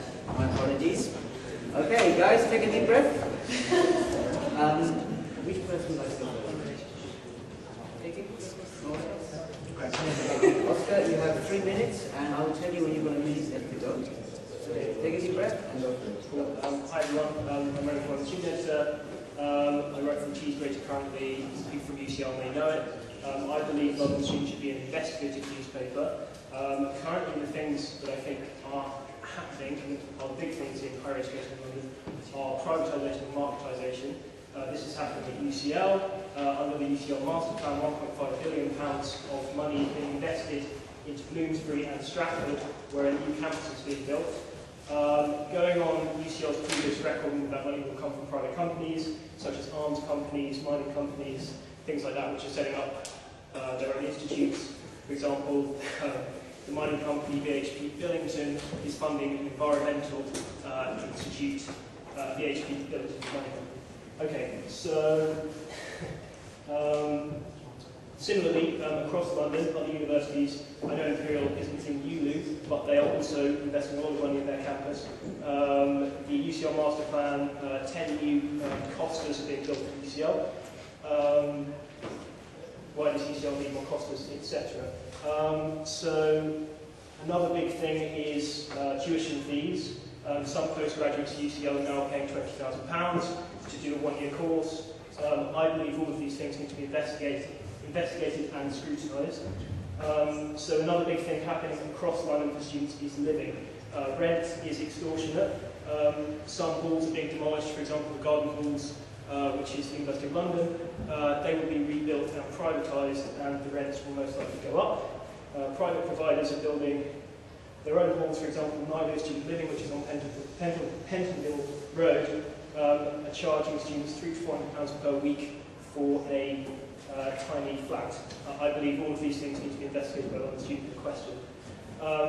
Secondly, stand up to prejudice. I believe London students should call out bigotry across campuses. This year, the Cheese Grater has done a lot of investigations into the UCL Tory Society, who are represented here tonight.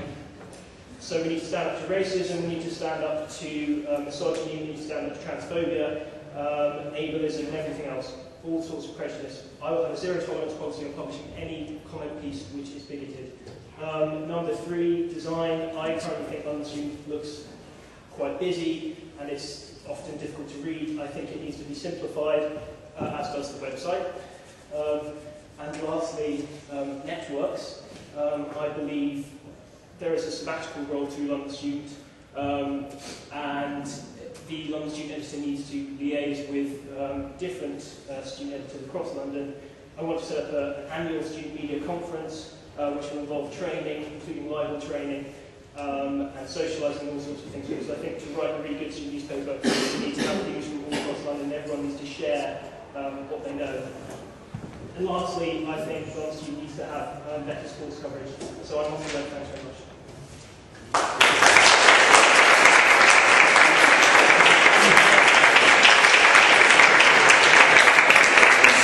Thank you for your contribution. The next person to speak to all of us is Katie. She will have 3 minutes, and then I'm going to ask a few questions.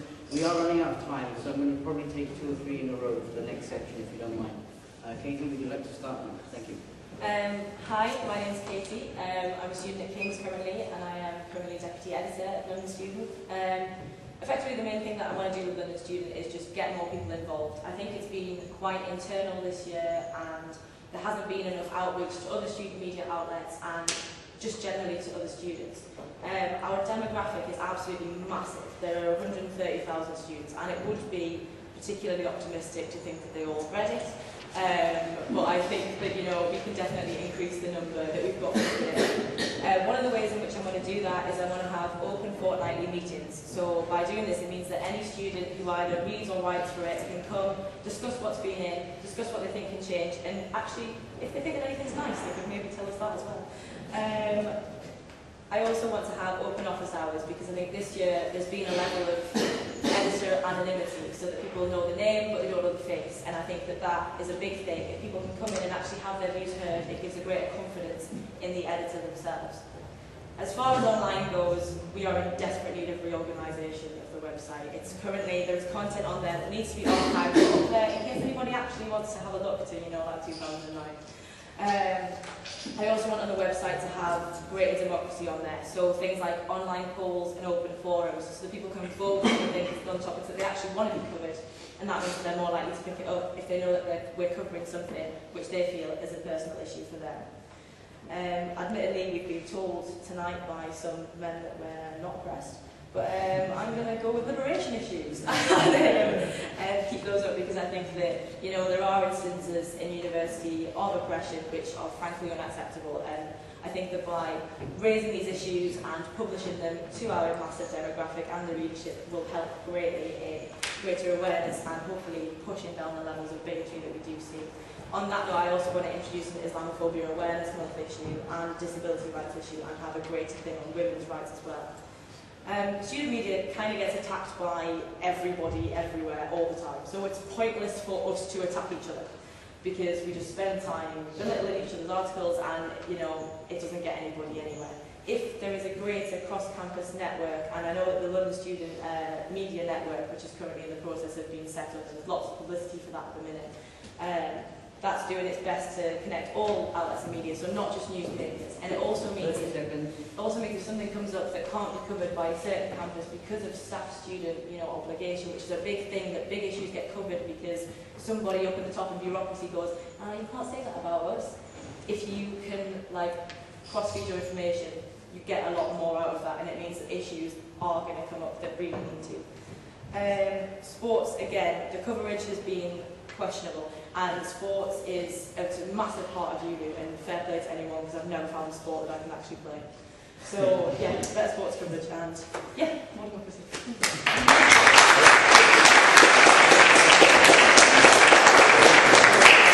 Thank you, Katie. As I said, we are short of time. I next need the next officer up will be the disabled students officers, on my list anyway, my school office. So I'm going to take 3 questions in a row. It has to be to both candidates. I will give preference to people who haven't spoken before, or who haven't had the chance to speak before. I'm going to start on this side first. If you could ask a question, both candidates, please. How have you responded as editor to the transphobic article published on, I believe, the current editor's Day Away in London Students? Thank you. I think probably let Oscar go first. Do you mean would I have published it? Both would you have published it? What precautions do you think should be taken to that to be published? I wouldn't have published it. I don't believe in freedom of speech for the sake of saying offensive things. I believe that there are certain things that shouldn't be said in print, which are discriminatory and prejudiced, and will hurt and offend people who are vulnerable. So no, I wouldn't have published it. What was your second point? What precautions would you take in the future to make sure that, for example, if it was your away day, and you were away when it was going through, that such thing couldn't happen? I think I'd just take more care over checking what's going in the newspapers I have my name on as editor. Thank you. Let Katie say something on this issue, please, and to this specific question. Katie, I think that from actually being, part of the team from when that article was published, our sort of perhaps misguided way that we looked at it was, this guy is standing for an elected representative, and this guy's views are insane. And we wanted to juxtapose that with the comment piece of, yes, and the on the yes side of the comment piece, because it was a yes no debate, was the end sentence was, if you don't agree with unisex toilets, you are just plain transphobic. And then this guy's article came in. I think it could have done with a lot better editing, because there were things in there which were just plain offensive, that if we'd have taken them out, his views would have come out and people still would have questioned them. And I think that, I'm not sure whether I would have published it or not, but if I did, it would probably look very different to how it did look. Thank you, Katie, for the answer to the question. I'm going to allow the brother in the terracotta hoodie to speak next. Sorry, my fashion sense got you whacked. You haven't asked the question, so I'm going to let you ask, but try and keep it to both people. Go. Which section, apart from news, do you see as most important for London student? Do you want to go first?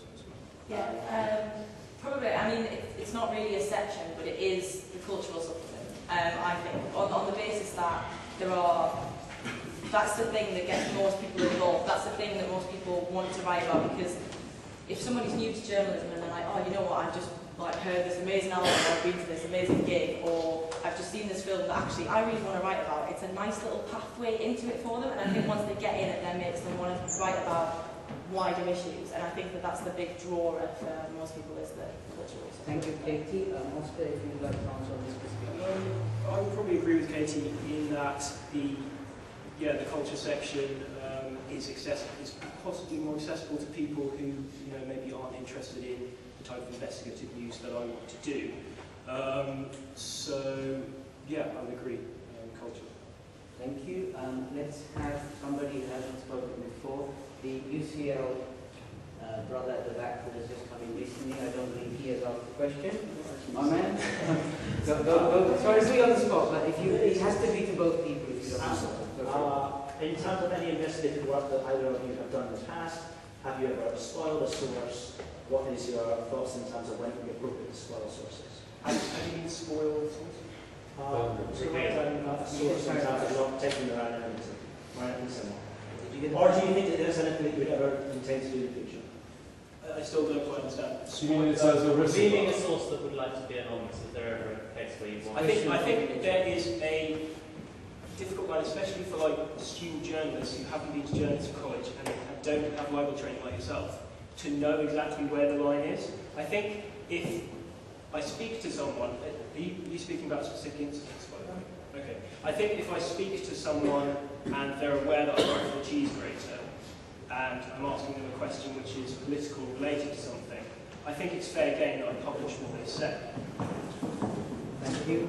Katie, would you like to add something? Does that answer your question?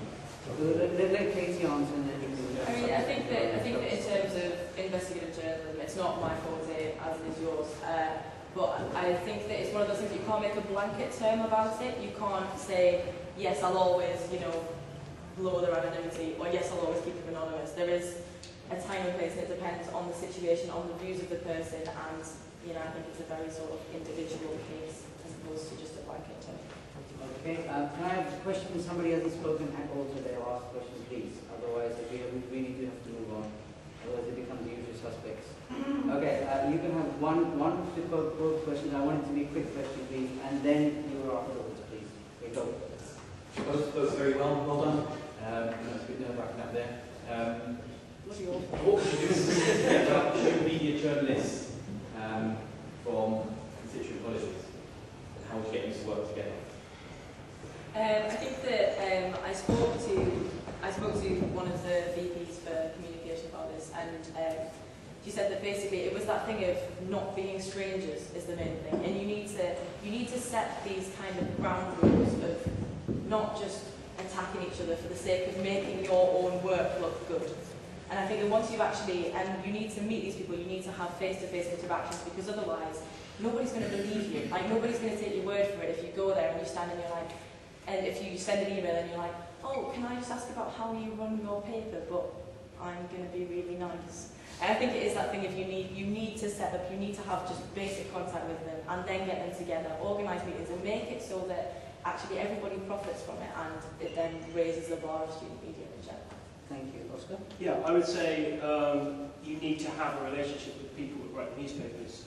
When I've been going around to different colleges to try and get support for my campaign, I met the editor of the QM paper, which is called Q Messenger, her name's Izzy, and she said, initially when I said we used to talk, she said, why would I support you? You're in competition with us. The London student is in competition with our newspaper. And I said, well, it's not really. I think if all of the papers from across London were to share information and to share skills, and London student were to support editors of papers, I think they could work really well together. I don't believe that's been happening this year because, well, for a number of reasons, but I don't think there's a communication between the editors of college newspapers and the London student editor. Furthermore, I want to, as I said before, I want to hold a student media conference, which will involve, because a lot of student newspapers are saying, we want training, we want libel training, stuff like that. An organisation that offers that is the NEJ, and actually the journalists, they offer it for free often. We can have a conference which has libel training, training on writing, all sorts of things. And I think that will be a really good start for a good relationship between all these different editors. Thank you for your answer. This is the last question. I need somebody who hasn't asked a question at all. If there's somebody in the room, you can have a go. Okay, I believe you've been quite consistent. It has to be to both candidates, and this is the last question I'll allow. Yeah, go for it. it's both. You can stand up, throw your voice. Okay.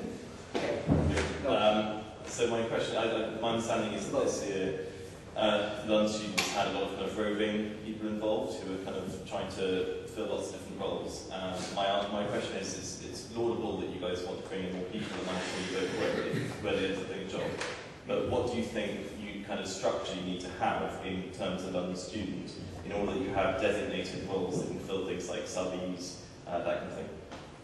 Thank you. Shall we have Katie first, please? Yeah, I think that it's a very sort of, like London Student has quite currently a sort of slightly anonymous structure. So you have the editor and then say the ed board of people like the head of production, and then you have the section editors, and then they have their sources of writers. Now the links between the sources of writers and the editor are often particularly flimsy, like it's possible to see a name and have no idea who that person is. I think that in order to get more people involved and keep them involved, people need to feel like what they're doing actually matters. And I know that sounds completely ridiculous and completely arbitrary, but if you're writing but you've never met the editor, you're like, well, if I ever want to go somewhere and get a reference for, you know, like I've done all this journalistic work, but it would probably look better if it was from the editor. They're not gonna want to do that. They're not gonna feel like they're getting anything out of it. It is just that thing of keeping up communications and talking to people like they're people, not articles. I think that's the big thing. Thank you for that. I'm going to ask us to reply in a minute. Could I please have the people disabled post get ready to come to the if you step forward, please don't be shy. This post, I believe, is either disabled students officer or RON, which is reopen nominations. So there's only going to be one speech. I will give the person 3 minutes in a second. If you don't mind getting ready. So, Will, your question was specifically on the newspaper this year. What would you do in terms of structure? Yes, okay. Well, essentially the problem this year has been, I've spoken to a lot of people who have tried to submit content to London Student this year. One of the main things they've said is, I haven't had constructive feedback when my article has not been printed. That the editor needs to do that. They need to encourage people to keep writing. Second of all, at the beginning of the year, the current editor didn't properly advertise all of the editorial positions. There was no proper interview going on. Loads of people want to write for London Student, and that was shown at the beginning of the year when people said at Senate, why haven't we advertised these positions? Everyone's been saying to us, we want to write for London Student. So basically, there needs to be a good interview process at the beginning, and there needs to be good feedback for writers. And I believe that's how we get more people writing for it. Thank you, Oscar. And also thank you, Katie. Give it up for both of them.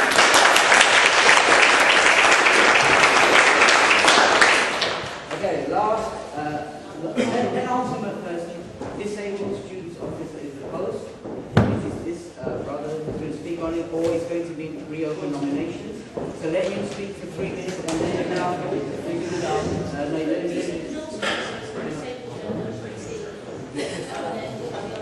no, I mean,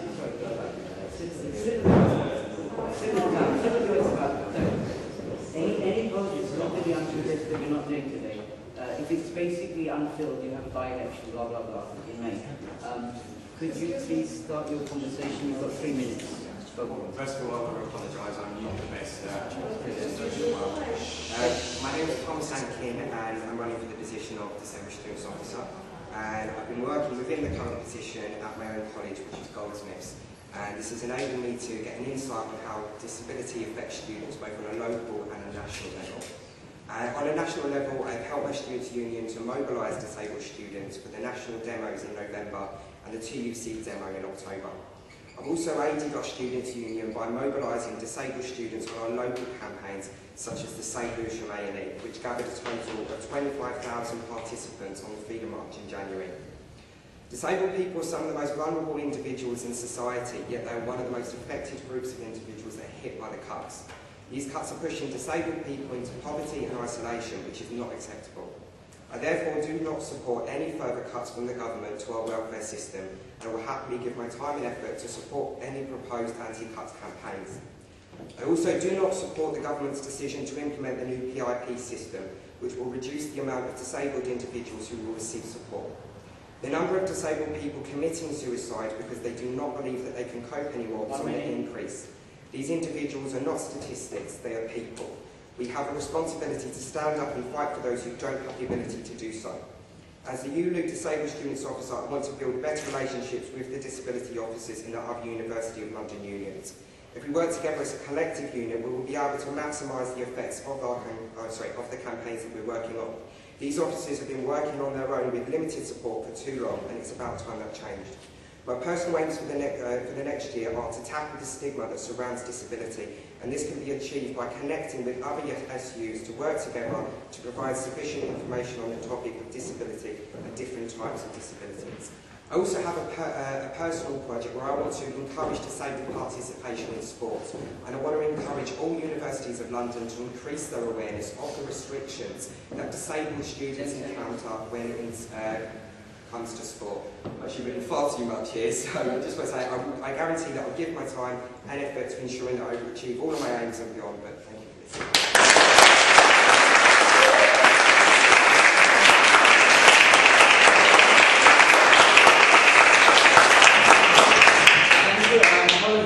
That we're late, my fault, nobody else, etc. We're going to have the LGBT person next, and then we're going to have Hannah where who's going to speak on behalf of community and housing.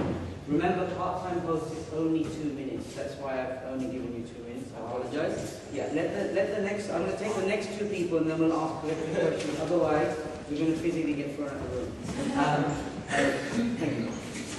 You've got 2 minutes. Take a deep breath. Yeah. Apologies, this comes out the garden. Not a problem. You have 2 minutes and take your time. Hi, I'm Andrew Patterson. I'm second year philosophy student at UCL. I've been on the committee, the LGBT+ committee at UCL for the past year, and have been involved in organising various things through there and trying to widen the scope of participation that it has. As lots of LGBT+ societies are traditionally very club focused, which appeals to certain people, but not everyone. I'm looking to not get rid of pubs, but to widen sort of the scope of activities that actually happen in these societies. I have 4 main things that I want to do if I get elected. First of which is to organise awareness campaigns in ULU. Obviously, awareness of the various issues which LGBT+ people face sort of isn't applied. In 1 in 5 homeless youth is LGBT. It's a massive issue. It's vaguely swept under the rug. And there's lots of other issues such as sort of sexual health, which is just very important to get out of people, such as PEP or various diseases. 1 minute. Ooh. It's okay, no. I also want to work with the other liberation officers to create a safe spaces policy for ULU, which it currently doesn't have. And I guess some of us have seen tonight it would be a very helpful thing to have sort of how this would be dealt with, what's okay, what's not okay. It's important to have. Also start a campaign within ULU for the accessible and signposted gender neutral toilets. Doesn't currently have one. Massive access issue within ULU for many non-binary and binary trans people. It's not accessible in the slightest in terms of safety and comfort, not adequate at all. And lastly, I want to work with the various groups around University of London to sort of connect the events that they run. Time, please. Okay.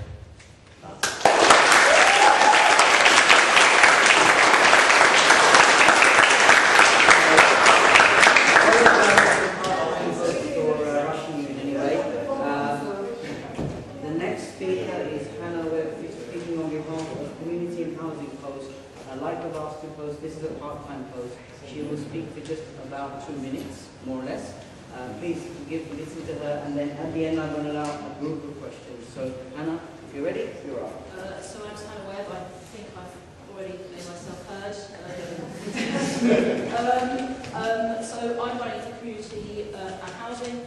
I'm already the UCLU community officer, and basically very, very similar ideas to what I've been working on, what I wanted to do last year, and what I'm kind of getting towards, and want to continue to work on. We've got housing crisis.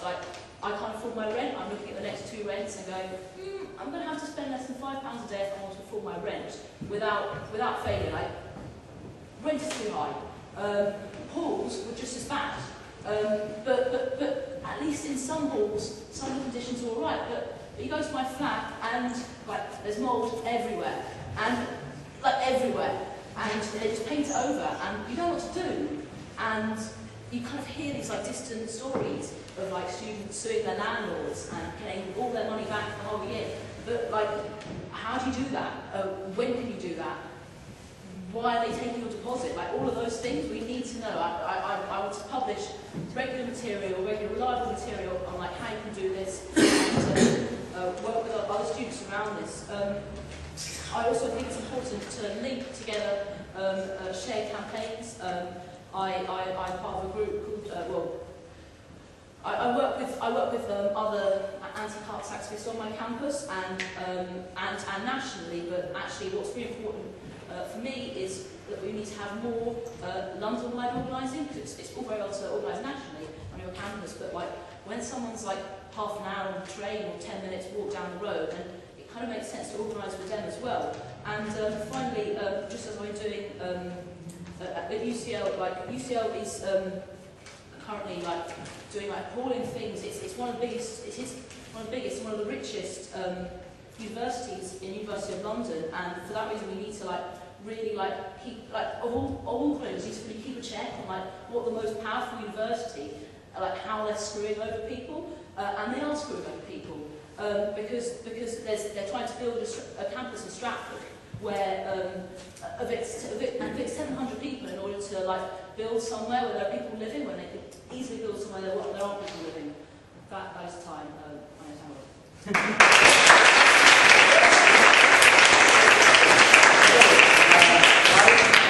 All the candidates who are physically in the building. If anybody else is a candidate, anything part-time or full-time, please come forward, let me know. I have apologies here from Jen Keenan, who was in the front row earlier. The brother did ask a question, I believe, so you may have recognized him.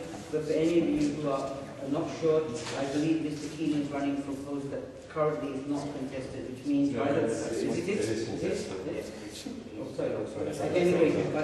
Jamie Green, sorry, I finished. Jamie Green could not make it either, so if possible we'll work out a situation where you could either ask them questions, etc., but basically neither of them are here at the moment, as far as I know. Okay, I'm going to allow a group of questions to all of the last three candidates. If you wouldn't mind, just come up. Could I first have the disabled student officer division? Then I would like the LGBT representative from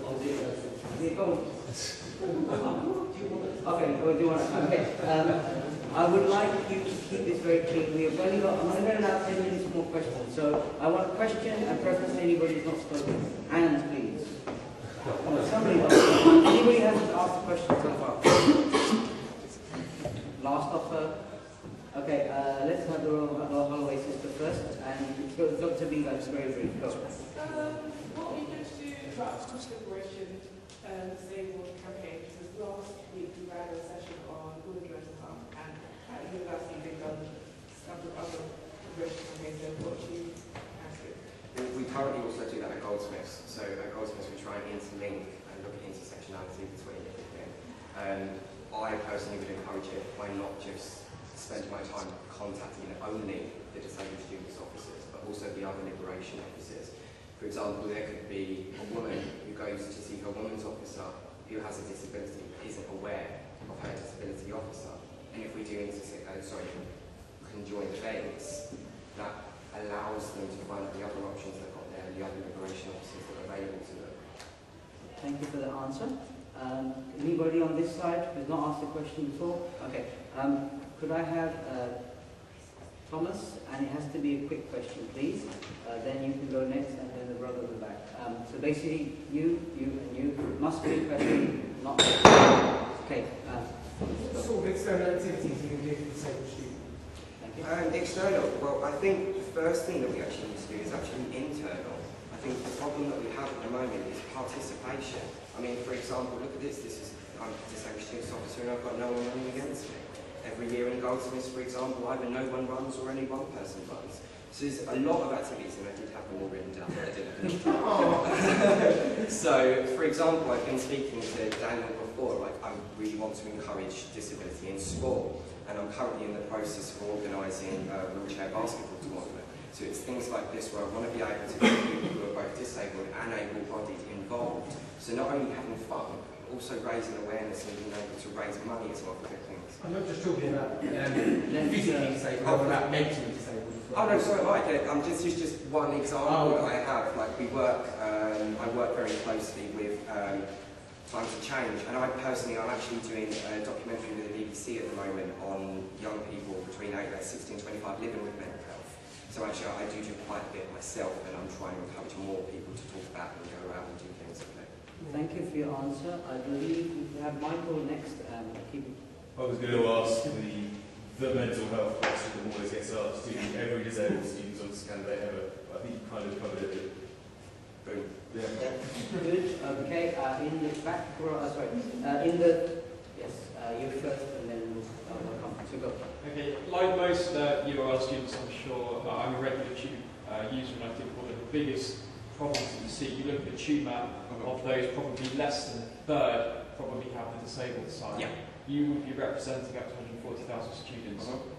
I personally believe that your biggest priority should be working with TfL to increase the number of disabled sort of access to tube stations. How would you go about doing this, and is this something that you consider? Well, actually, it's something we've already started. We had our student assembly about 4 weeks ago. I got co-opted into the position, so I didn't start at the beginning of the year. I've actually only been in the position for about 2 months. And one of the first motions that we was against TfL and its partners. The person who actually does the job share with me has a guide dog, visually impaired, and obviously has issues with TfL. I've been working with my current president in Goldsmiths, who's looking at ways of doing this. And I think the biggest problem we have is not always facilities, but it's also the training and the awareness. Like, for example, if there's 3 escalators, you're actually meant to have one of them turned off. Because, for example, a guide dog can't go up an escalator unless it's had specific training to do so, and that's why they've got that. But then you turn up, you see the escalators and they're turned on. And it's not necessarily because they don't, it's just because they don't know. And I've had to go all the way up the escalator before to tell them to turn it off, which they have to close it for to make sure no one else is on, to go down to help it back up again, and they just turn it on again. You know, so it's not, I think facilities are an issue, but first of all, we need to get people to realise why they're doing things wrong before we can actually tackle the facilities. Thank you for your answer, and it was amazing. I've actually learned something new today, so it's been worth staying this late. Is there anybody on this side, just for the balance before I let the brother ask a question? Anybody this side who's not spoken? Yes? No? Maybe? Sister, would you like to ask questions? No?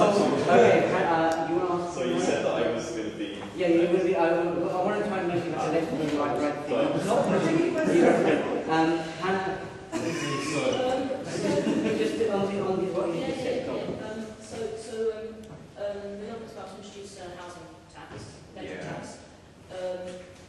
which I'm sure you know about, but just to clarify, like carers, so if people are married and your partner has a disability, a physical disability, and it's impossible for you to share a bed with them because you won't sleep, then you're not allowed to have separate rooms because it's a spare room.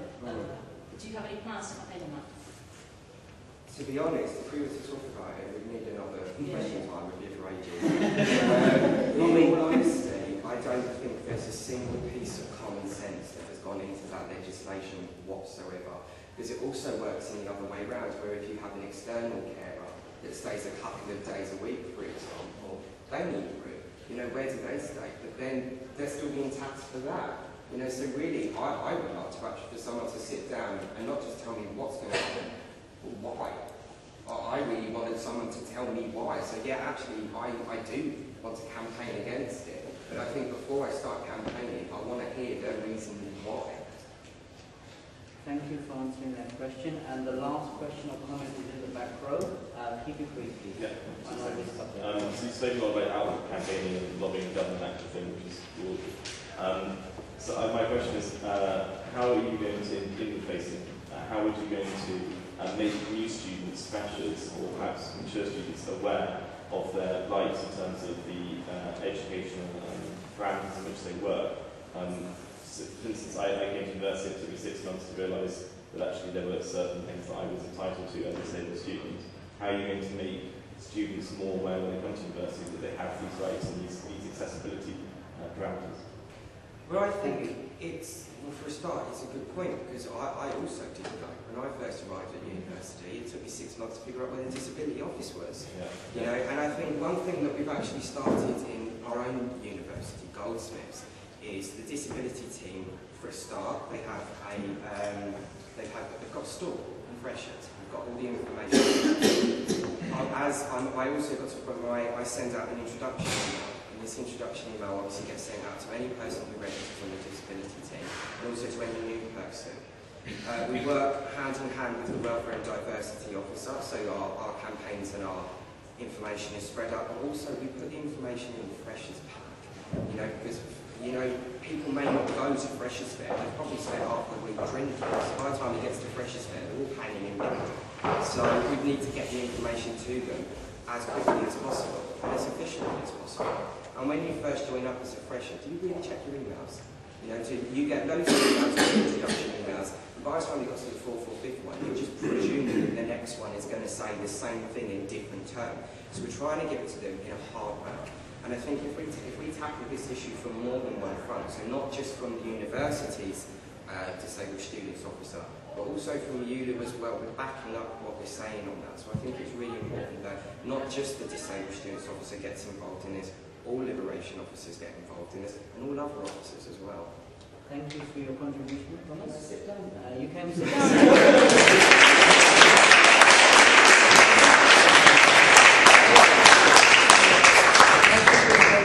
Please give it up for the LGBT officer. Okay, no, just basically, I want you to just ask simple questions and keep it brief. Hannah is after this, and then we're done. Okay, just ask quick questions to the candidate, please. Anybody who's not spoken, ask questions so far? Hands? Yes, no, maybe? Okay, would you like to add anything? Yeah, okay, go ahead. Do you think that the LGBT campaign should be a political campaigning effort? Yeah.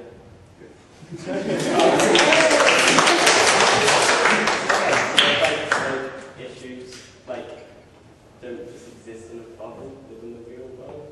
The real world's political. It's not really. It's not you. Thank you for that. Would you like to ask a question, please, and specifically on this posting thing?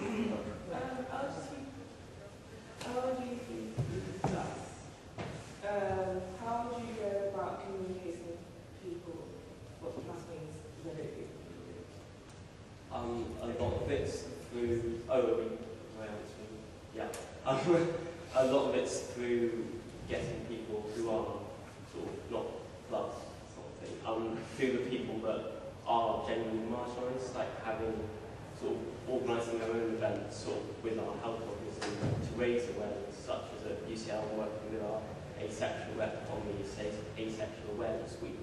We're holding various events with leaflets around campus to try and get more awareness, because most people haven't even heard of asexuality and then don't know what it is. So it'll be primarily through sort of awareness campaigns, which includes sort of just general posters for fun, but also very much led by the people that are beyond the plus initially. Thank you. Is there anybody on this side of the room who has not asked a question before, who would like to ask a question to the officer? Okay, we really do need to move on now, guys.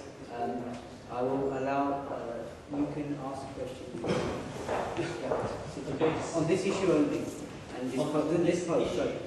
So on this on you, I'm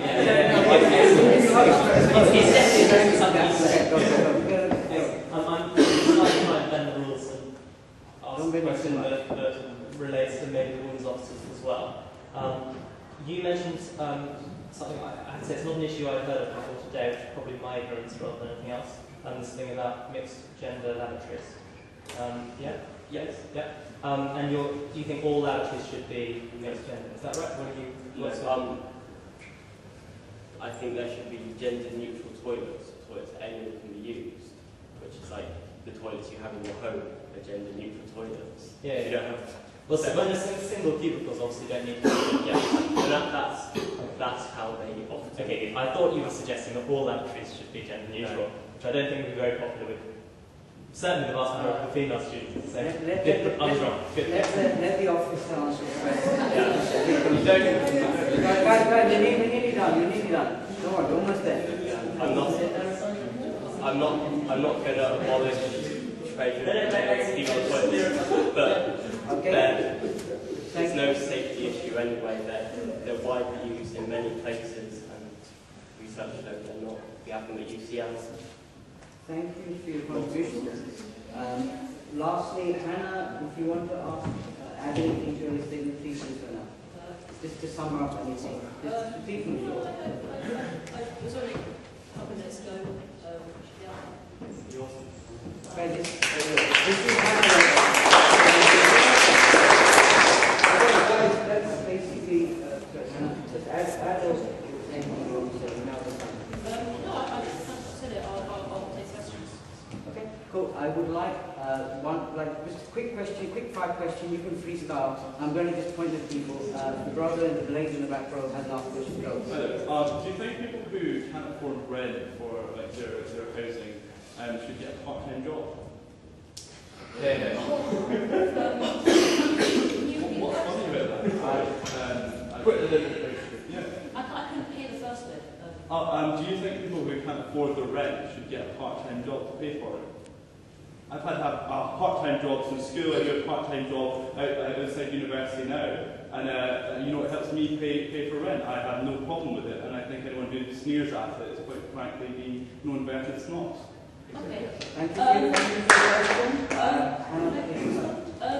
okay, so there's a number of problems with this. The first, really obvious one is that there is a complete lack of jobs. There are way more people looking for jobs than there are jobs for people, and that means that people don't get jobs. That's the first problem with it. The second problem with it is that people have certain commitments. Some people may be carers, some people may have children, some people may have mental health issues, and not everyone can afford to take time out of their study in order to have a part-time job. That actually feeds into wider issues about why does my student loan not cover my rent? Why does it not cover my rent plus bills? Why did it not cover even cover my rent in halls? With the strange assumption that I might want why would I not want it? Why would I want to eat on weekends? Why would I think that? People can't always get part-time jobs, either lack of being able to, or just because they're not there. And so, yeah. Excellent, thank you, Hannah. Can I have this 30-second summary from the London student candidates, and then we're going to 30 seconds for the others, and then we're going to... Oh, yes. Okay, cool. Go to the last one, sorry.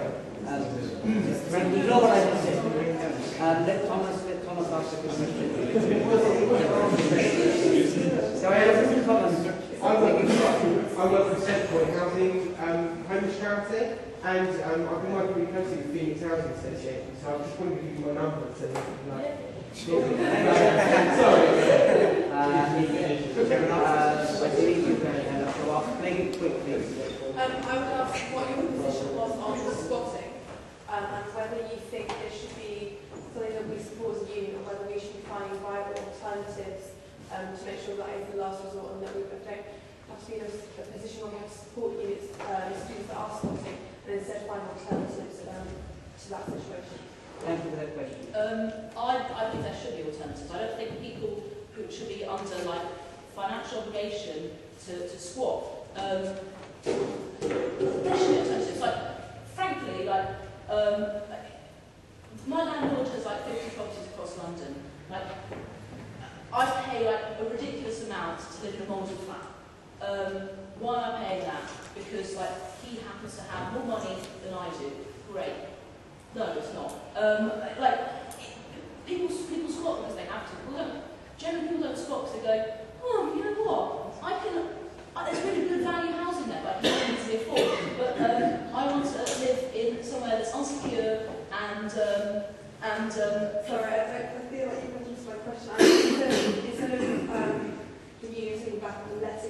situation further and saying, well, provide legal support if you do end up as a squatter, how are you going to intervene to make sure, A, they don't even end up squatting? And how do you make sure that there's, like, the union's given up a position that says, we aren't going to be there to support you for legal squatting because we would rather you to have our alternatives, which are A, B, C, D, E, F. Like, do you see what I mean? Okay. So, like, I would really, really, really like it if we could find alternatives. Like that would be like the most amazing thing ever. That like students who leave university and for one reason or another can't go home with their parents. Like it happens, and probably still go to the housing benefit and can't afford it. Like that would be really great, and I would really, really, really like that to happen. If we're going to be able to achieve that or not, I don't know. I think we need to have advice out there. We need to go like, if you have a problem, this is a shelter. I'd like to put that advice out there. I think that advice isn't always like the kind of final solution. It isn't always the final solution, and therefore, like squatting is also something that that people will end up doing because the world isn't perfect, and if they're doing that, then I think we should be there for them. Excellent. Thank you for your answer. I'm sorry. I want to let a couple of attendants answer that contribution, but we are really out of time. So please feel free to chill out and ask each other informally. Remember, we are all students. So thank you for coming, and I hope you enjoyed the talk.